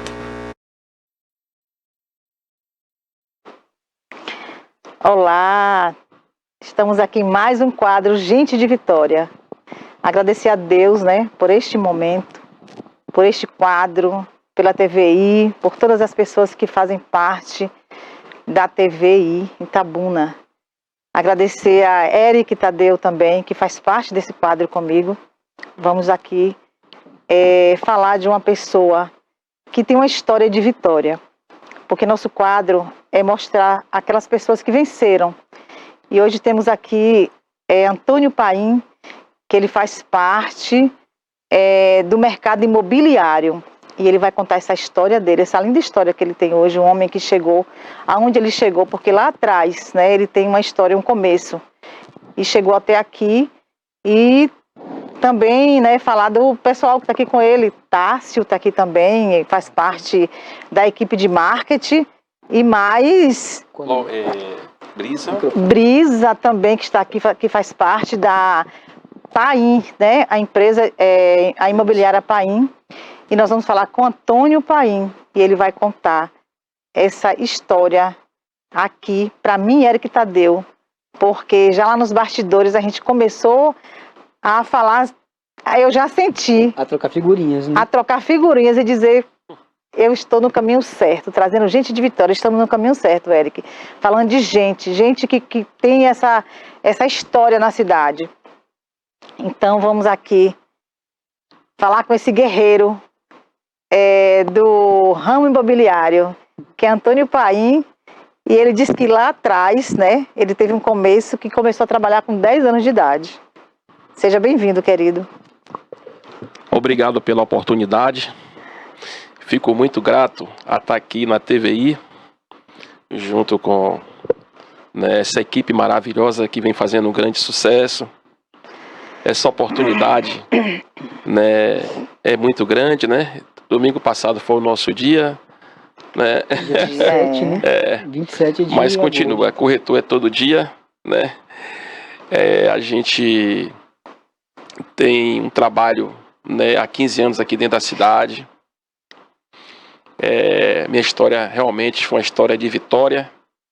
Deus me superou, estou aqui hoje agradecendo a Deus a grande oportunidade, né, dos nossos clientes, dos amigos. E é isso aí. E olhando lá para trás, né, como você disse, né, Eric, ele falando conosco, que você começou a trabalhar com 10 anos de idade. Meu pai, na época, era ourive, mas antes disso a gente já tinha vendia calçado, sapato, e naquela época cada um tem a sua história, e a minha é essa de trabalho, de luta. Eu acompanhava meu pai para as feiras, e sempre fui vendedor. Já era um bom começo já para ser o caminho de corretor. Muito bom. E vim trabalhando, né, há 5 anos perdi o meu pai, né, Deus levou ele e fez esse herói aqui, esse guerreiro. Eu tenho, né, meus 3 filhos que eu tenho uma dentista, tenho meu filho que é medicina, médico, tá fazendo. Qual Tenho o nome dos seus filhos? João Fábio, né, que está na faculdade de medicina. Larissa, que é dentista, Larissa Paim. E Tatiane, que terminou a faculdade de Direito, tá também já, graças a Deus, aí na Vitória. E sua esposa? Cíntia Araújo Lemos, uma guerreira. Faz parte da equipe lá também. Faz parte, ela que, na verdade, ela que é o poder de tudo, né? Ela é formada em administração, né? Tem também a faculdade de Direito. E ela é a mola mestre da empresa. Quando eu estou na rua, ela está no escritório, né? E quando eu estou no escritório também, ela está na rua. A gente está aqui dividindo o trabalho. Nós temos outras cidades que trabalham também, como temos Ilhéus, temos, né, Serra Grande, Barra Grande, Salvador. Então a gente está por aí. Nossa cidade, nossa matriz e nossa cidadezinha maravilhosa é Itabuna, né? Muito bom. Que é aqui onde eu nasci, onde eu me criei, onde eu estou e eu vou ficar. Perfeito. Contribuindo, né, com a cidade. Com certeza. Itabuna, uma cidade muito forte. O comércio, cada vez mais melhor, não para assim, no nosso ramo imobiliário. Eu falo todo dia, né, alguns colegas, então vamos encarar, vamos trabalhar, né, vamos atender o cliente, vamos lutar. A vitória só vem com luta, né? E eu sou aquele cara mesmo que eu sou teimoso, eu gosto de correr Vai mesmo. pra cima. Não tem hora pra mim. Muito bom. Então, Antônio, seja bem-vindo mais uma vez. Vitória já fez, às vezes, né, de fazer essa introdução, de te deixar relaxado, tranquilo. A gente sempre pede isso para o nosso convidado. Faça de conta que você está na sala de sua casa. A gente vai bater um papo aqui sobre o seu trabalho, o seu ofício, especialmente pela passagem do Dia do Corretor de Imóveis, que foi no último domingo, dia 27. Você é um dos profissionais mais bem-sucedidos nessa área em Itabuna e na região. Você falou sobre isso com a gente nos bastidores, né? Comentou que você não trabalha somente com imóveis na cidade de Itabuna, mas você trabalha também com a região, talvez até com o estado da Bahia inteiro. Eu queria que você contasse pra gente como foi que acendeu essa luz de que você estava encaminhando para a área de corretagem de imóveis. Como foi que começou a se traçar essa estrada na sua vida? Então, quando eu estava trabalhando na estrada de Bicuí, e aí eu vim para aqui. Tinha um curso de corretor, eu falei, olha, eu vou fazer esse curso, porque eu gosto de vendas, e parecia comigo. E Cíntia falou assim comigo, vamos fazer o curso? Aí fizemos o curso, né? Fui na faculdade de Montenegro, na época, né? E aí viemos para aqui, instalamos como corretores, aí surgiu a nossa empresa Lemos e Paim.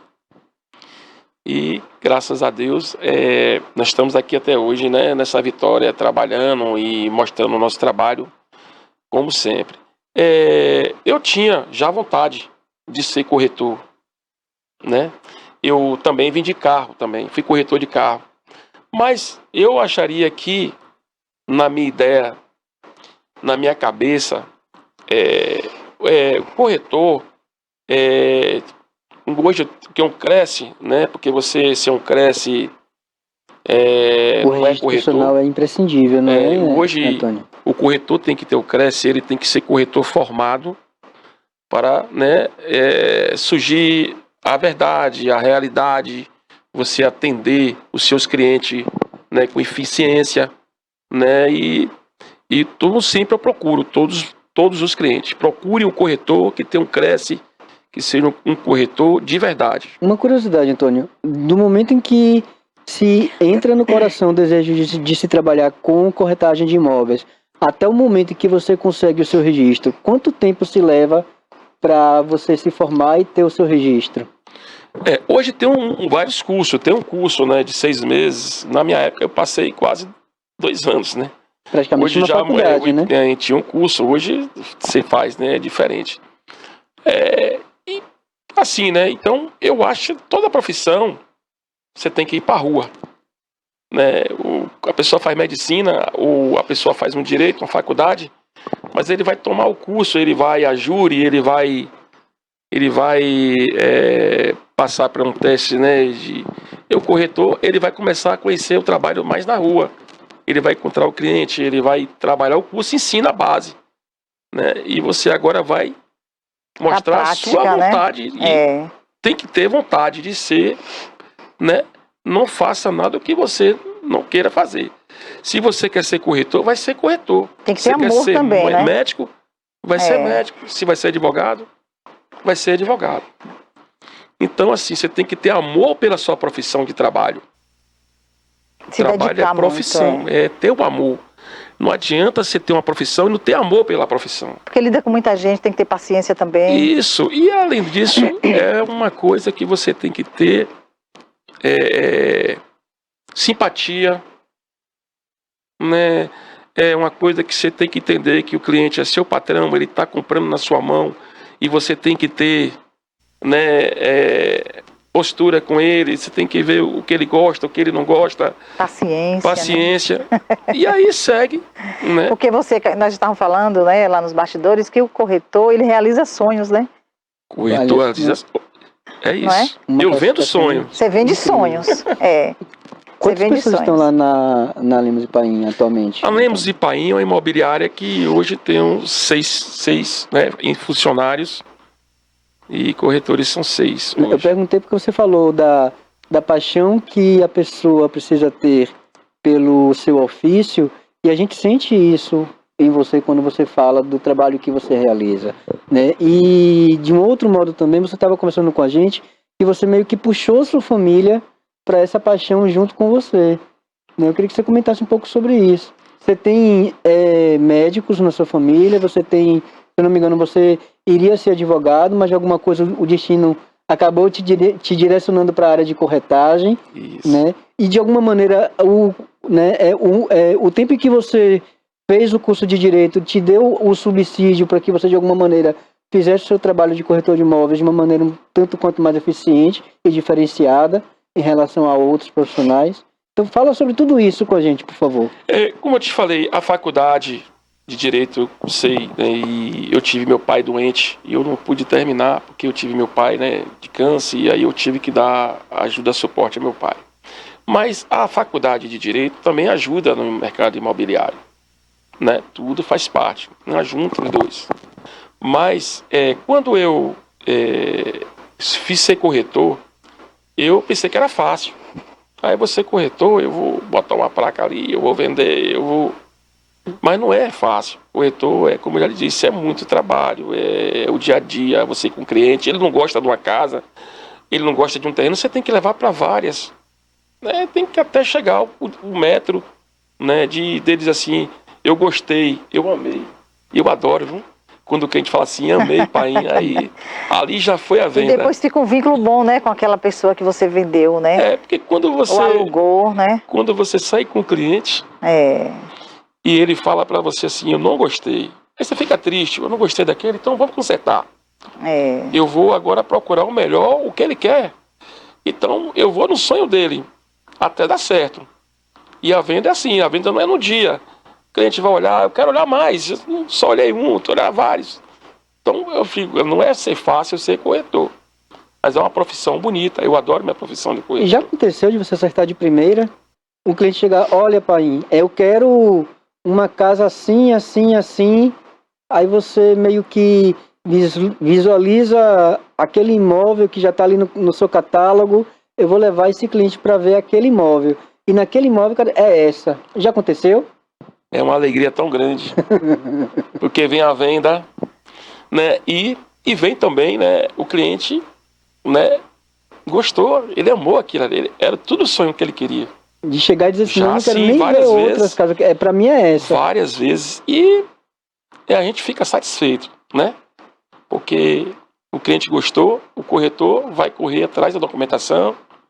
Aí vem a parte burocrática, que vocês cuidam disso também. E isso é o mais importante. Que nós, como os corretores, deixa tudo bonitinho, né? Procure um corretor que tem um Cresce. Corretor que não tem um Cresce não é corretor. Corretor tem que ter o Cresce. É tão fácil. Cresce, para quem não sabe, gente, alguma... identidade, documentação, né? Nós temos conselhos. E o corretor errar, ele vai pagar pelo erro dele. Então, eu aviso muita gente, né? Porque a gente, o dia a dia trabalhando, a gente vai vendo muitas coisas que vai acontecendo. Que a gente chega chorando, eu comprei uma casa e não comprei na mão do corretor e tá faltando um documento e era de herdeiro, eu não sabia e deu uma confusão e tal. E por que não veio até o corretor? Agora o corretor presta, né? Não é isso? Uma pergunta, isso se deve, por exemplo, eu já vi notícias, Antônio, na televisão, no jornal, nos jornais, nos blogs, por exemplo, de pessoas que passam 6 meses planejando uma viagem, aí querem alugar, não querem se hospedar em hotel, acham mais, né, o custo-benefício fica melhor se ela alugar uma casa e naquela casa ela se instala para passar uma semana ali naquela cidade que ela está visitando. Mas chega lá, que ela vai no endereço que ela acha que é a casa que ela alugou, chega lá e o dono da casa não está sabendo, aquele aluguel é furada, aquilo não é exatamente como foi combinado e a pessoa fica a ver navios. Isso é falta da pessoa ter certeza absoluta de que aquela pessoa com quem ela está conversando é um corretor, é uma pessoa confiável. E como se identifica aquela pessoa que definitivamente... É isso. E Itabuna vem muita gente de fora.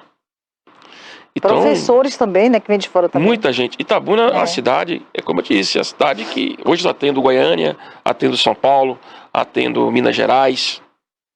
Tá dizendo aí que Itabuna já tá metade Minas e metade Bahia. Tem muito mineiro já aqui. E que seja bem-vindo, viu, gente?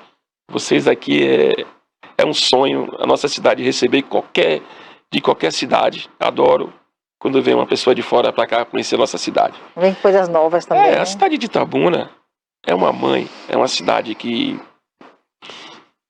a pessoa bebe a água e não quer mais ir embora. Eu conheço muitos clientes meus que alugaram em minha mão. A gente costuma dizer que é o visgo de jaca que existe por aqui, que gruda na pessoa e não sai nunca mais.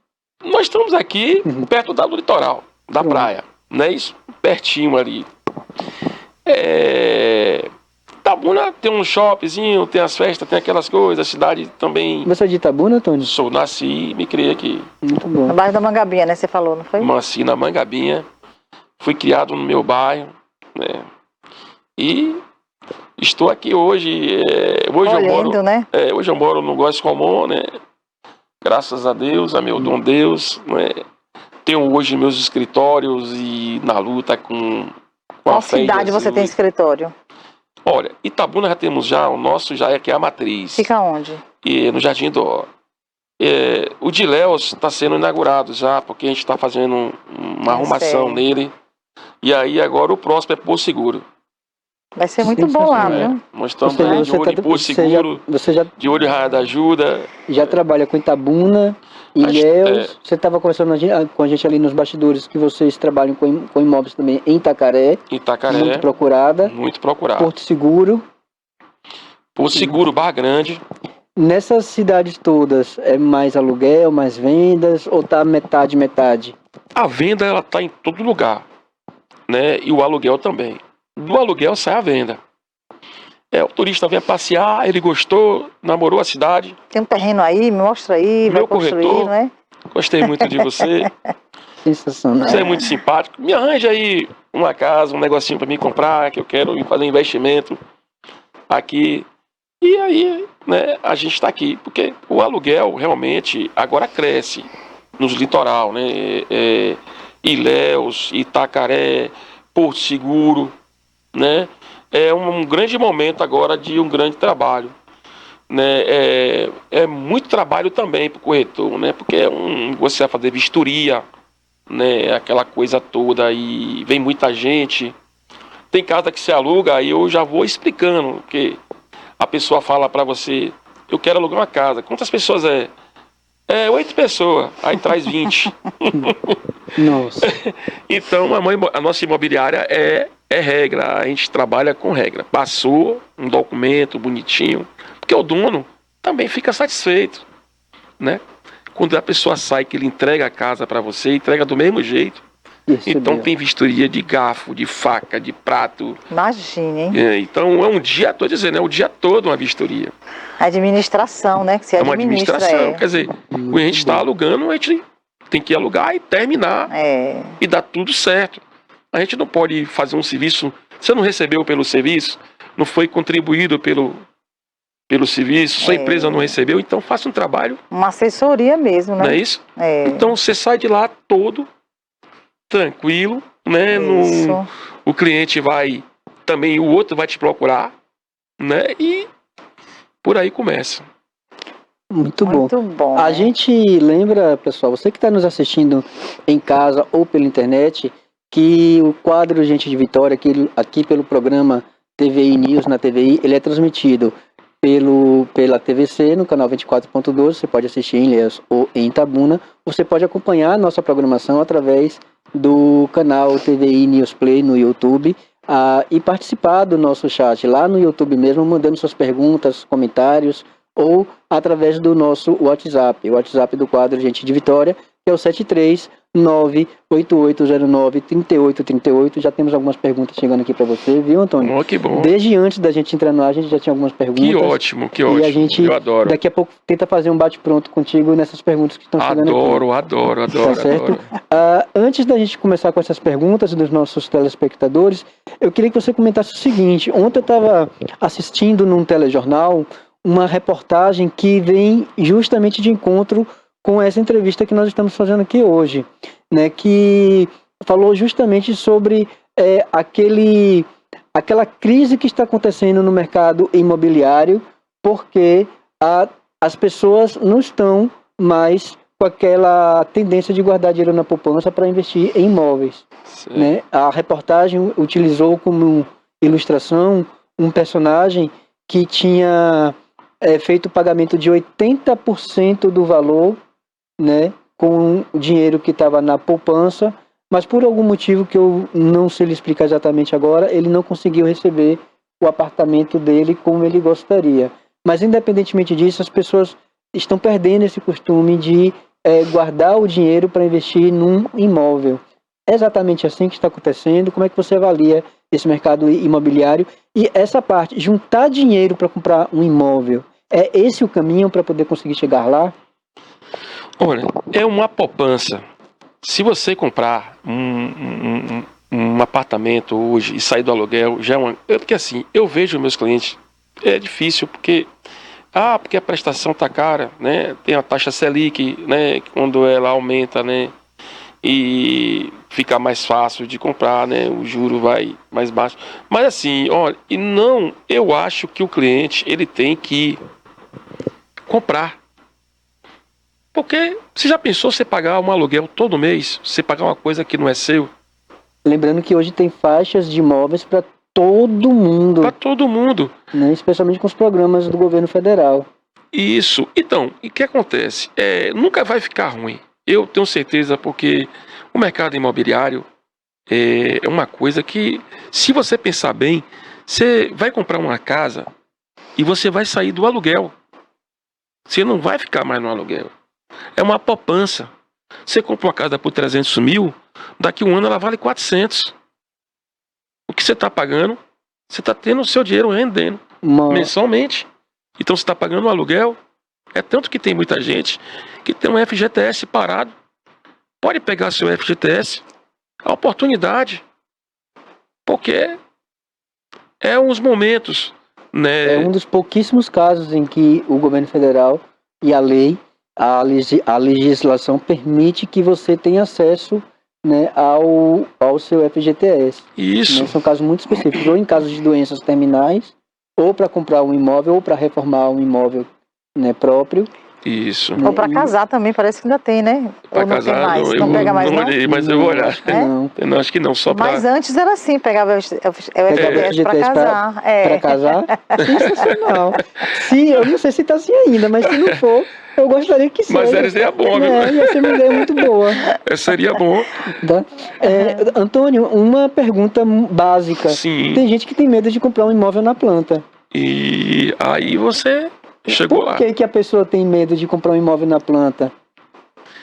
Procura uma empresa realmente que tenha já um bom tempo de mercado, que tenha uma grande responsabilidade. Uma construtora também, uma construtora com nome. Um construtor que realmente... Aqui tem muitos empresários em Itabuna, muito bom. Eu nunca vi construção para trás, a não ser algumas que teve, foi da Caixa, que fizeram, aquelas que não fizeram, terminaram, né? Mas aqui não são aqueles mesmo que teve São aquele casos problema. isolados, né, Antônio? É quando muito acontece difícil. de uma construtora não conseguir entregar um imóvel, ou um prédio, ou um condomínio. É isso, muito bem. São casos raros. Procura saber o nome da empresa. Tem muita gente boa aqui, dono de construtora em Itabuna, né? Tem muita, eu não posso citar nomes das empresas, Claro. mas tem empresas, muita empresa de alta confiança que você vai comprar e você não vai ter problema. Porque a empresa que já tem nome, a empresa que já vem muito tempo no mercado, é uma empresa que realmente tem crédito de você. E o corretor também vai conversar com você, ele vai lhe explicar direitinho como é que vai ser, né? Comprar na planta não é ruim não, é muito bom. Imóvel na planta custa mais barato do que aquele imóvel pronto? É o mais barato, é por isso, ele sai mais barato, agora tem a espera, né, que você vai esperar. Sim. Possa ser que demore mais um pouco, porque tem chuva, está construindo, daqui a pouco, a tua entrega daqui a um ano, aí a empresa não termina, aí demora mais uns 2 anos, ou 1 ano e meio e tal, porque sempre atrasa, não deixa de bater a meta, mas a empresa com nome, você está despreocupado, você está vendo o prédio, sempre vai para o prédio, ver se está realmente construindo, se está movimentando, não é isso? E o nome, tudo é o nome. A empresa que você vai comprar, você tem que saber. É como uma peça. essa marca é tal, essa marca é tal. Verdade.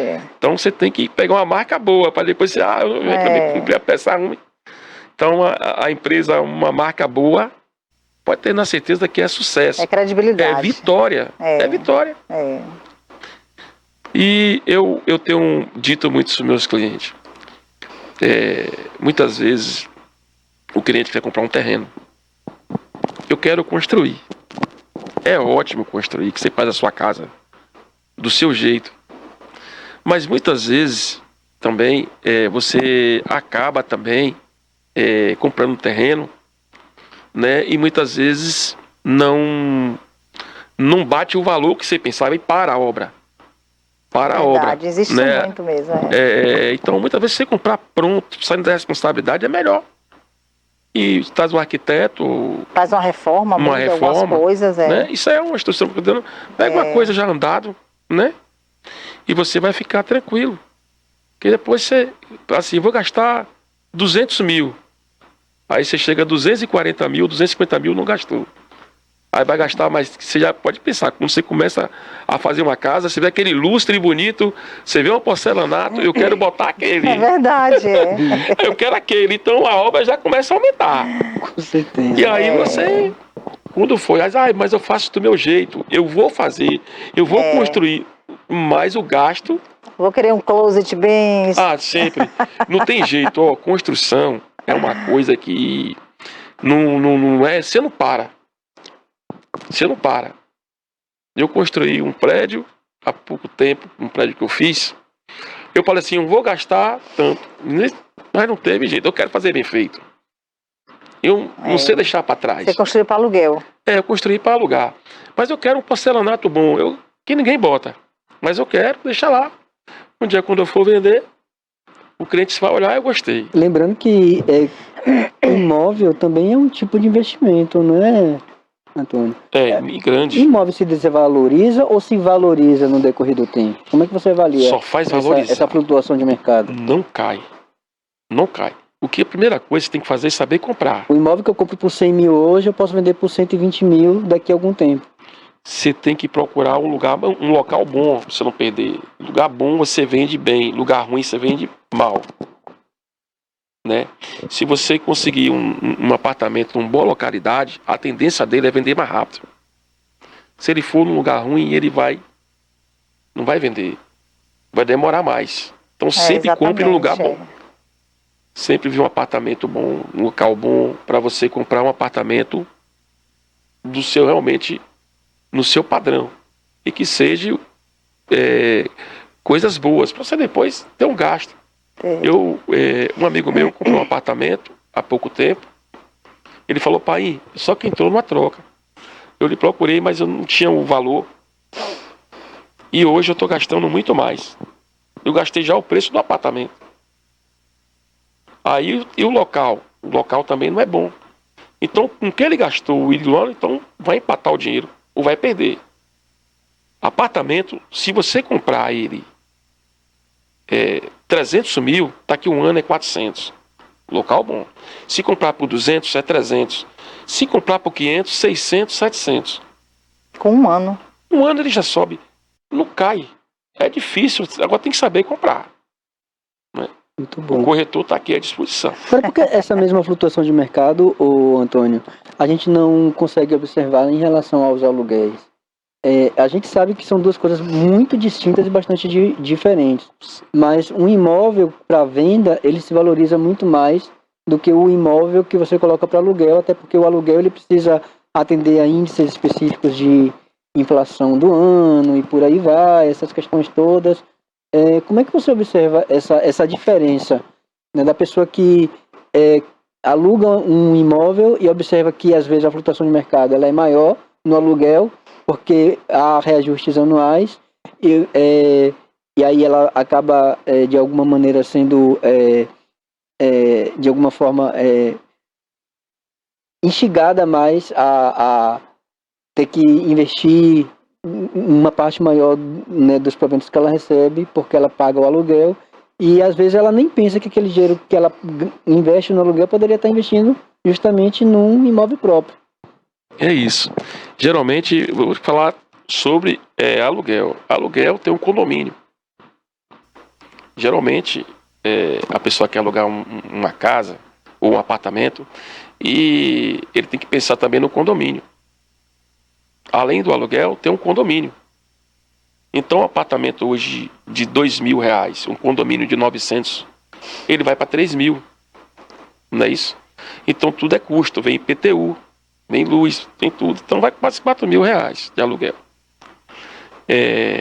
Muitas vezes, quando você compra um apartamento, eu acabei de falar no instante, você tem, para não perder, né? Porque no Rio de Janeiro, eu estava estudando o aluguel de uma sala lá, no Rio, o cara estava pagando o condomínio. O condomínio era 2.000 e ele tinha que alugar por 2.000 para pagar o aluguel, trocando dinheiro. Você entende? Entendi. Imagina. Então, quando você vai receber aquele dinheiro do aluguel, é lá embaixo. É parecido com aquela história que a gente sempre conta. Você deixar de almoçar para poder jantar, ou pegar a comida do almoço para poder garantir, né? Você não janta, mas almoça, ou almoça e não janta. O que você acabou de falar, entendeu? Então é isso aí. Então, na hora de comprar para fazer investimento para alugar, né, procure o preço, né? Porque tem um condomínio, então você não tem só aluguel. Você tem um condomínio, você tem IPTU, você tem água, você tem luz. Realmente, tem gente que aluga os imóveis para poder pagar o condomínio, para não ficar parado. Porque se ficar fechado, ele vai ter que estar pagando o condomínio. Isso, então. Isso, realmente. Esse é o investimento, né? Dependendo também do apartamento. O apartamento, ele valorizado, como eu te disse, ele nunca vai perder o valor. O patamar daí ele vai ser aquele e acabou. E o aluguel é um preço bom, não é ruim. Um apartamento de R$3.000, um condomínio de 900, você coloca 2.000 no bolso. E 2.100 você vai ficar livre do condomínio e livre do IPTU. Ainda vai receber aqueles 2.000. Não é ruim, é bom. E o condomínio é uma coisa que você também tem uma piscina, tem uma academia, tem um salão de jogos. Piscina, academia, segurança. Tem uma quadrazinha. Segurança, Tem a segurança. Então vale a pena. Hoje é segurança. Quando a pessoa quer um apartamento, a pessoa procura logo segurança. É sempre que eu digo. Ô, Eric, e aí o WhatsApp, como é que tá? Vamos lá. As perguntas. A gente não vai ter tempo para as perguntas. Eu já tinha separado aqui algumas das perguntas. Da primeira da Sandra Regina.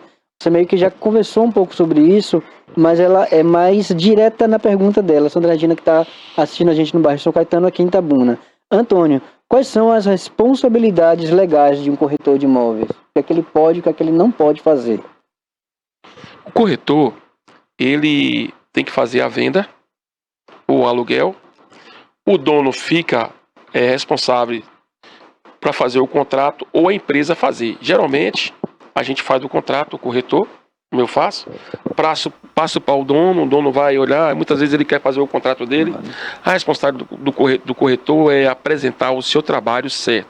É consulta do cliente que você vai alugar, saber o cliente, as condições financeiras para alugar seu imóvel, se realmente ele tem condições,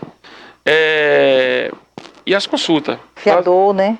Para depois você não chegar e ter problema mais tarde. Tem que ter fiador, né? O fiador é uma coisa que muito boa, mas tem um calção também e tem um seguro fiança.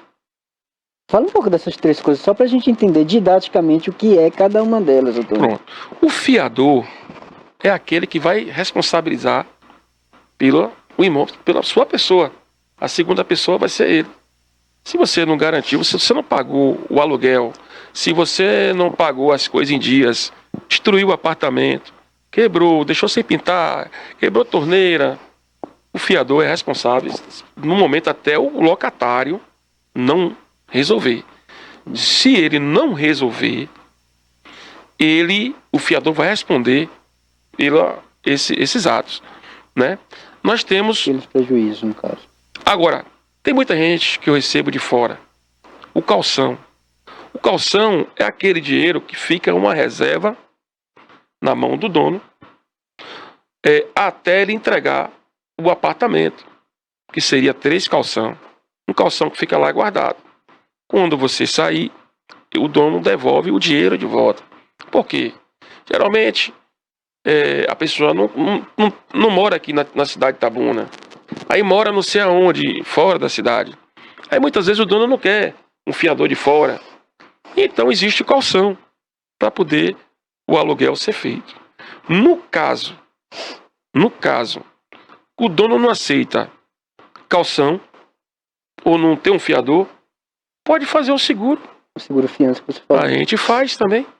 Então aí não tem como o cliente correr. Né? Tanto, deixa eu ver se eu entendi. Tanto calção quanto fiança é como se fosse um dinheiro à parte que o cliente disponibiliza para, caso seja necessário, a depender, por exemplo, um contrato de aluguel, houve algum prejuízo, aquele dinheiro que foi adiantado ali, que está guardado, ele pode ser utilizado para poder cobrir o prejuízo que foi cometido. Isso. É isso? É esse o raciocínio? Com certeza. Porque é o seguinte, como é que eu tenho uma casa e vou alugar para uma pessoa e a pessoa aluga a casa, aquela pessoa tá certo, ele é responsável pelo aquele, mas ele vai embora, deixa lá. Então a gente vai ter que, chamar ele. Ele já tendo dois, você tem um fiador e o locatário, você já tem uma segurança, porque o fiador ele vai responder pela garantia do imóvel e o locatário sai fora. O fiador com todos os documentação em dias, a gente pede garantia do fiador.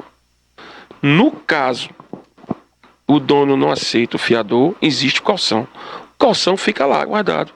No final tem que pintar o apartamento, pode ser descontado. Calção são quantas? 3 meses de calção. 3 meses. Pode ser descontado.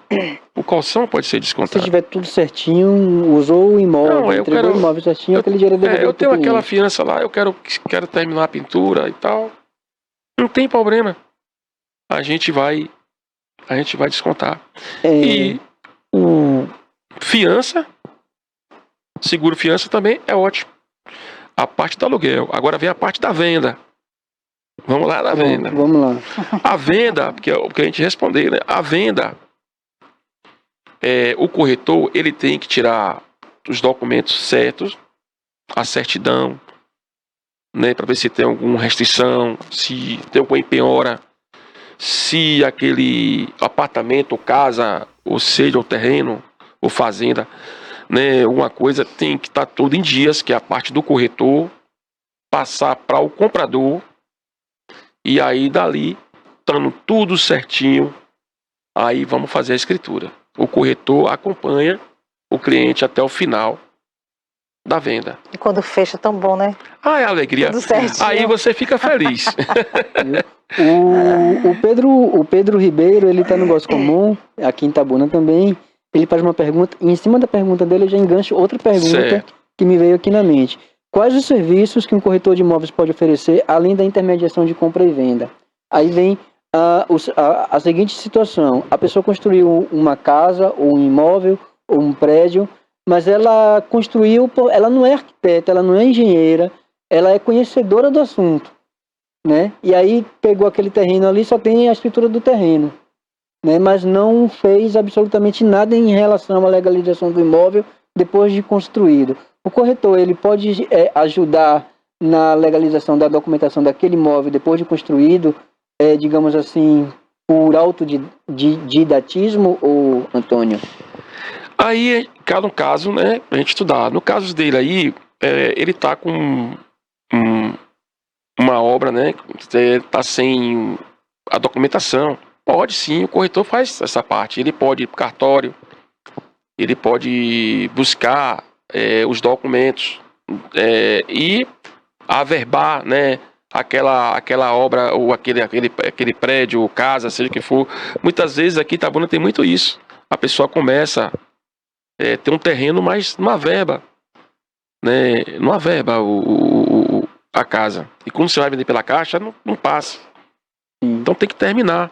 Você tem que ir para o cartório. O corretor pode fazer. Ele só não tem, ele não pode. Também, Antônio? Desmembramento de imóveis, você faz. A pessoa construiu um prédio, aliás, começou com uma casa. Aí dessa casa fez um primeiro andar, aí o filho começou a morar no térreo e ele se mudou para o primeiro. Depois do primeiro construiu o segundo porque nasceu mais um filho. Aí o filho foi passar a morar no segundo. E de repente você vê um prédio familiar, tá ali todo construído, todo bonitinho, mas o terreno tá no nome de uma pessoa só. E os apartamentos todos, eles não estão Averbado. averbados. Pode sim. Pode Tranquilo, ajudar nesse sentido. O corretor também é documentista, ele pode fazer. É a área dele. Agora, essa parte também vai entrar o arquiteto, porque tem que fazer a planta, tem que fazer tudo. Entra um pouquinho de cada, né, matéria aí, né, para poder terminar Aí vem a pergunta da Mariana. Ela não fala o sobrenome dela e nem onde ela mora. Ela pergunta: o corretor de imóveis, ele precisa ter conhecimentos técnicos sobre construção e arquitetura? Quando eu tomei meu curso, eu tomei, né? Mas cada um na sua alçada. O corretor é o corretor, engenheiro é engenheiro, arquiteto é arquiteto. Mas você toma o curso, mas você não tem o poder de assinar nada que é da engenharia e nada de arquitetura. Só tem como corretor. Eu vou assinar o que eu posso fazer. Se precisar de um arquiteto, você vai e chama alguém? Nós temos arquiteto. Temos ok. sim. Temos, porque é parceria. O arquiteto é uma parceria. Procure o arquiteto, ele procure Ipaim, procure o engenheiro, procure, né, para poder fazer uma avaliação. Uma avaliação, quem faz sou eu posso você, fazer. né? O David, ele também não nos conta onde ele mora, mas ele pergunta: é possível, Antônio, realizar a corretagem de imóveis online?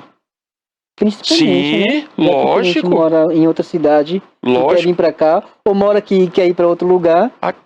Acabei de vender quinta-feira um apartamento para uma cliente nossa na França. Hoje é tudo online. Como é que você faz para conhecer um até apartamento? O cartório. Agora me veio essa curiosidade, Antônio. Como é que você faz para conhecer um apartamento na França e vender esse apartamento na França para uma cliente sua que está aqui no Brasil? Você vai fazer uma filmagem, né? Faz uma filmagem bem feita, mostra tudo direitinho, metragem, mostra todo o apartamento e a cliente vai olhar. E geralmente esses clientes que já moram aqui, tem alguém que mora aqui. Sempre tem alguém que mora aqui. Sua rede de contatos aí também ajuda bastante, né? Olha lá e tal. Eu fico olhando uma sessão, eu vi esse apartamento, eu gostei dele e tal. Eu quero ver aqui e tal. Ah, tem um corretor e tal. Vamos procurar ele. E aí você passa toda a confiança para ele. Realmente você é corretor, sim, é um profissional. É como eu digo, compre com um corretor que tem um Cresce. Já acabei de falar, corretor oficializado. Que tem muitos aí que faz aquele papel. Essa coisa de comprar um apartamento ou um imóvel num outro país. Aí vem a questão da taxas cambiais, mudança de moedas, leis. Você fala em outro país. Como é que você... daqui eu não posso. Aqui eu posso. Ele vende daqui para alguém de lá. Sim. Daqui eu posso vender. Lá não tenho como. Entendi. Mas aí a minha dúvida é: você vende um apartamento, digamos, como você falou há pouco, na França. Isso. Mas você busca as informações sobre qual é a cidade, quais são os valores de mercado lá, né? Você faz uma pesquisa muito profunda antes para conversar com o cliente, né? E oferecer para o cliente as informações mais precisas para que ele faça um bom negócio. Isso, aí sim, beleza. Resumindo a história, que o cliente, ele vem comprar aqui na mão da gente, ele passa a comprar na mão da gente, ele vai, na parte aqui do nosso, né, ele vai mandar alguém olhar, ele vai trazer alguém para olhar seu apartamento. Eu já cansei aqui de vender, mas ele tem um primo, tem um parente, tem um amigo, esse apartamento é bom, eu gostei dele, que é um corretor e tal. A gente faz toda a documentação direitinho, tudo certinho, um padrão, e vende até o cartório, a escritura. É online também. Online, por foto, você bota por vídeo, vem por vídeo e pronto. Muito bom. Eu vendi pela caixa já aqui, para cliente de fora, né? E aí você apresenta a sua renda, apresenta tudo, assina provado, imediatamente venda, sucesso. Muito bom. O Paulo Sampaio, ele está no centro da cidade assistindo a gente, acho que pela internet, e pergunta: quais são os prazos de validade de um contrato de corretagem de imóveis? todo ano tem validade. No caso, o contrato de 1 ano, né? Geralmente... Esse contrato vocês fazem com os clientes e com os proprietários, só com os proprietários? Como é que funciona essa relação comercial? Vai depender do dono. Pai, eu quero um contrato de 1 ano. Eu quero um contrato de 3 anos. Eu tenho que seguir a regra do dono. Aí ele vai dizer para mim, pai, eu quero 1 ano. Aí pronto. No caso, renovação, o corretor tem direito aos honorários dele de volta. Ele recebe. Mas geralmente, como é nosso cliente, a gente não cobra essa parte. Já é o cliente nosso.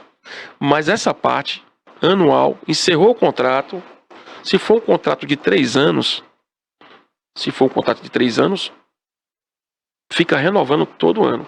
Vem os juros, né, aqueles, né, que tem, né, que o dono pode aplicar, ou Mudança, né? a mudança, ou então ele pode encerrar o contrato e renovar o contrato de novo e cobrar mais caro.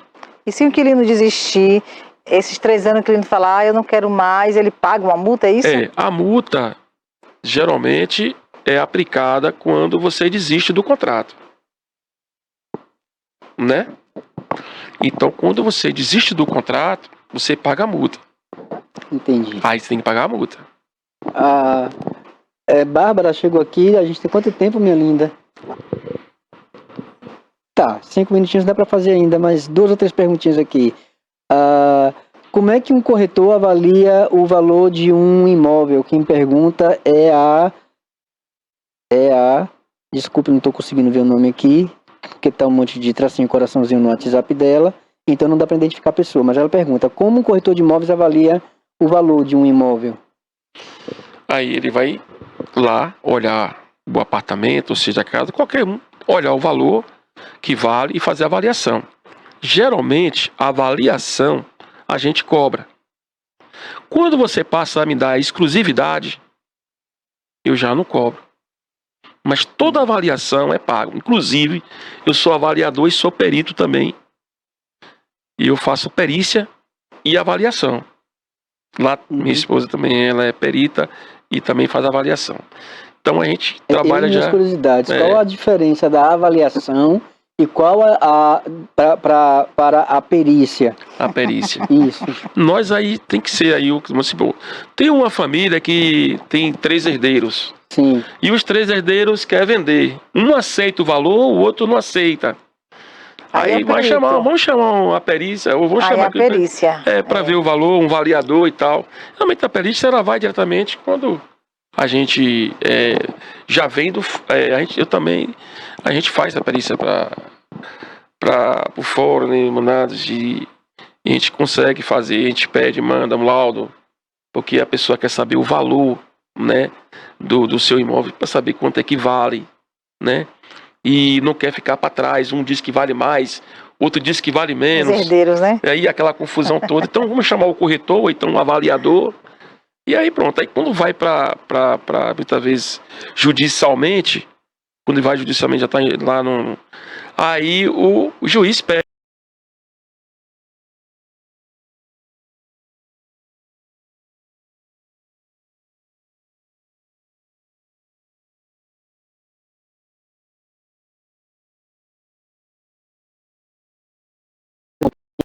Ela diz, Vitória, parabéns pelo quadro, vocês estão arrebentando, tá? Elogia a gente aqui no quadro Gente de Vitória e pergunta, Antônio, é obrigatório contratar um corretor de imóveis para comprar ou para vender um imóvel, ou mesmo para alugar? Não, você que é dono, você pode vender, mas você não pode botar um terceiro para vender, porque o terceiro não é corretor. Entendeu? Porque pode trazer algumas complicações, né? Muitas, não é pouca, não é muitas. Então, contrate o corretor, porque o corretor ele é preparado para aquilo, ele é sábio para aquilo, ele sabe fazer aquilo que ele aprendeu, né? Então, a pessoa muitas vezes aí fala, eu botei o porteiro para vender. Você pode ser notificado, o porteiro não é corretor, né? Você pode. Aí eu botei uma colega, não, você tem que contratar um corretor, agora você mesmo pode vender. Mas, olha só, você vai perder seu tempo, Se você está no trabalho, a pessoa vai te ligar, né? Aí chega lá, tem que saber conversar, explicar direito, muitas vezes. E você, como um dono, tem que ir aquele tempo todo para ir para cartório, fazer documentação. O corretor vai fazer tudo. O corretor vai te dar tudo. E além disso, o corretor ele não tem só um cliente. O corretor ele tem vários clientes. Eu chego a dizer a uma pessoa, eu mesmo quero vender meu apartamento. Aí coloco uma placa. Então o corretor ele tem 300, 500 placas. Quantas chamadas ele não tem por dia? Né? Para poder vender o seu apartamento. Para né? fechar uma Aí você fica a vida inteira com aquela ali, não vende. Escado também, um ladrão. Escado também, você não mora ali, está na sua casa. Então o corretor, bom dia, boa tarde, você mora, eu estou entrando com o cliente, tal hora, o porteiro ali conhece. E é forma de segurança, em documentação, em tudo.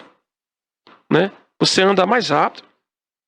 Então, é maravilha. O corretor é a arma do negócio. Então, Antônio, nossa última pergunta aqui é do Eduardo, e antes de fazê-la, agradecer por sua presença aqui. A última, né? Te parabenizar pelo dia do corretor de imóveis. Foi no dia 27 de agosto, no domingo.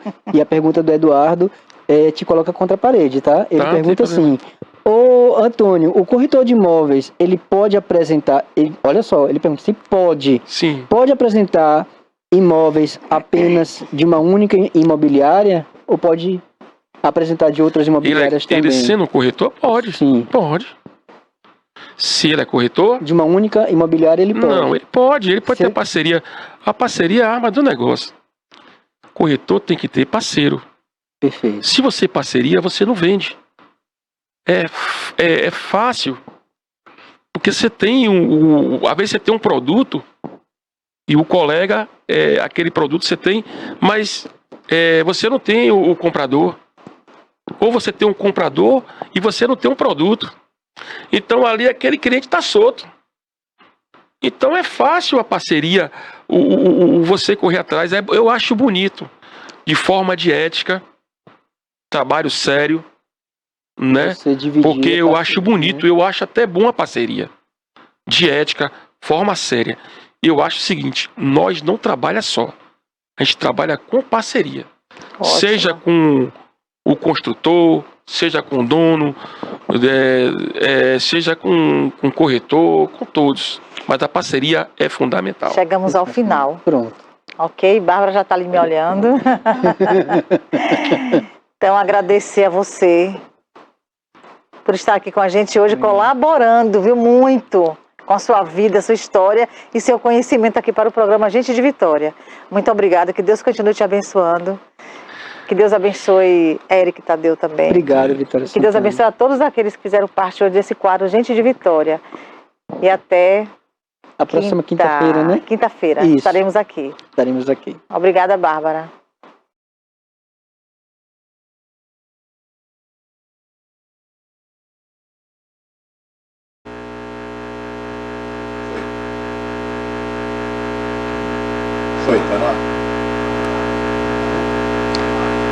Estamos chegando ao fim de mais um programa TVI News por hoje, nessa quinta-feira.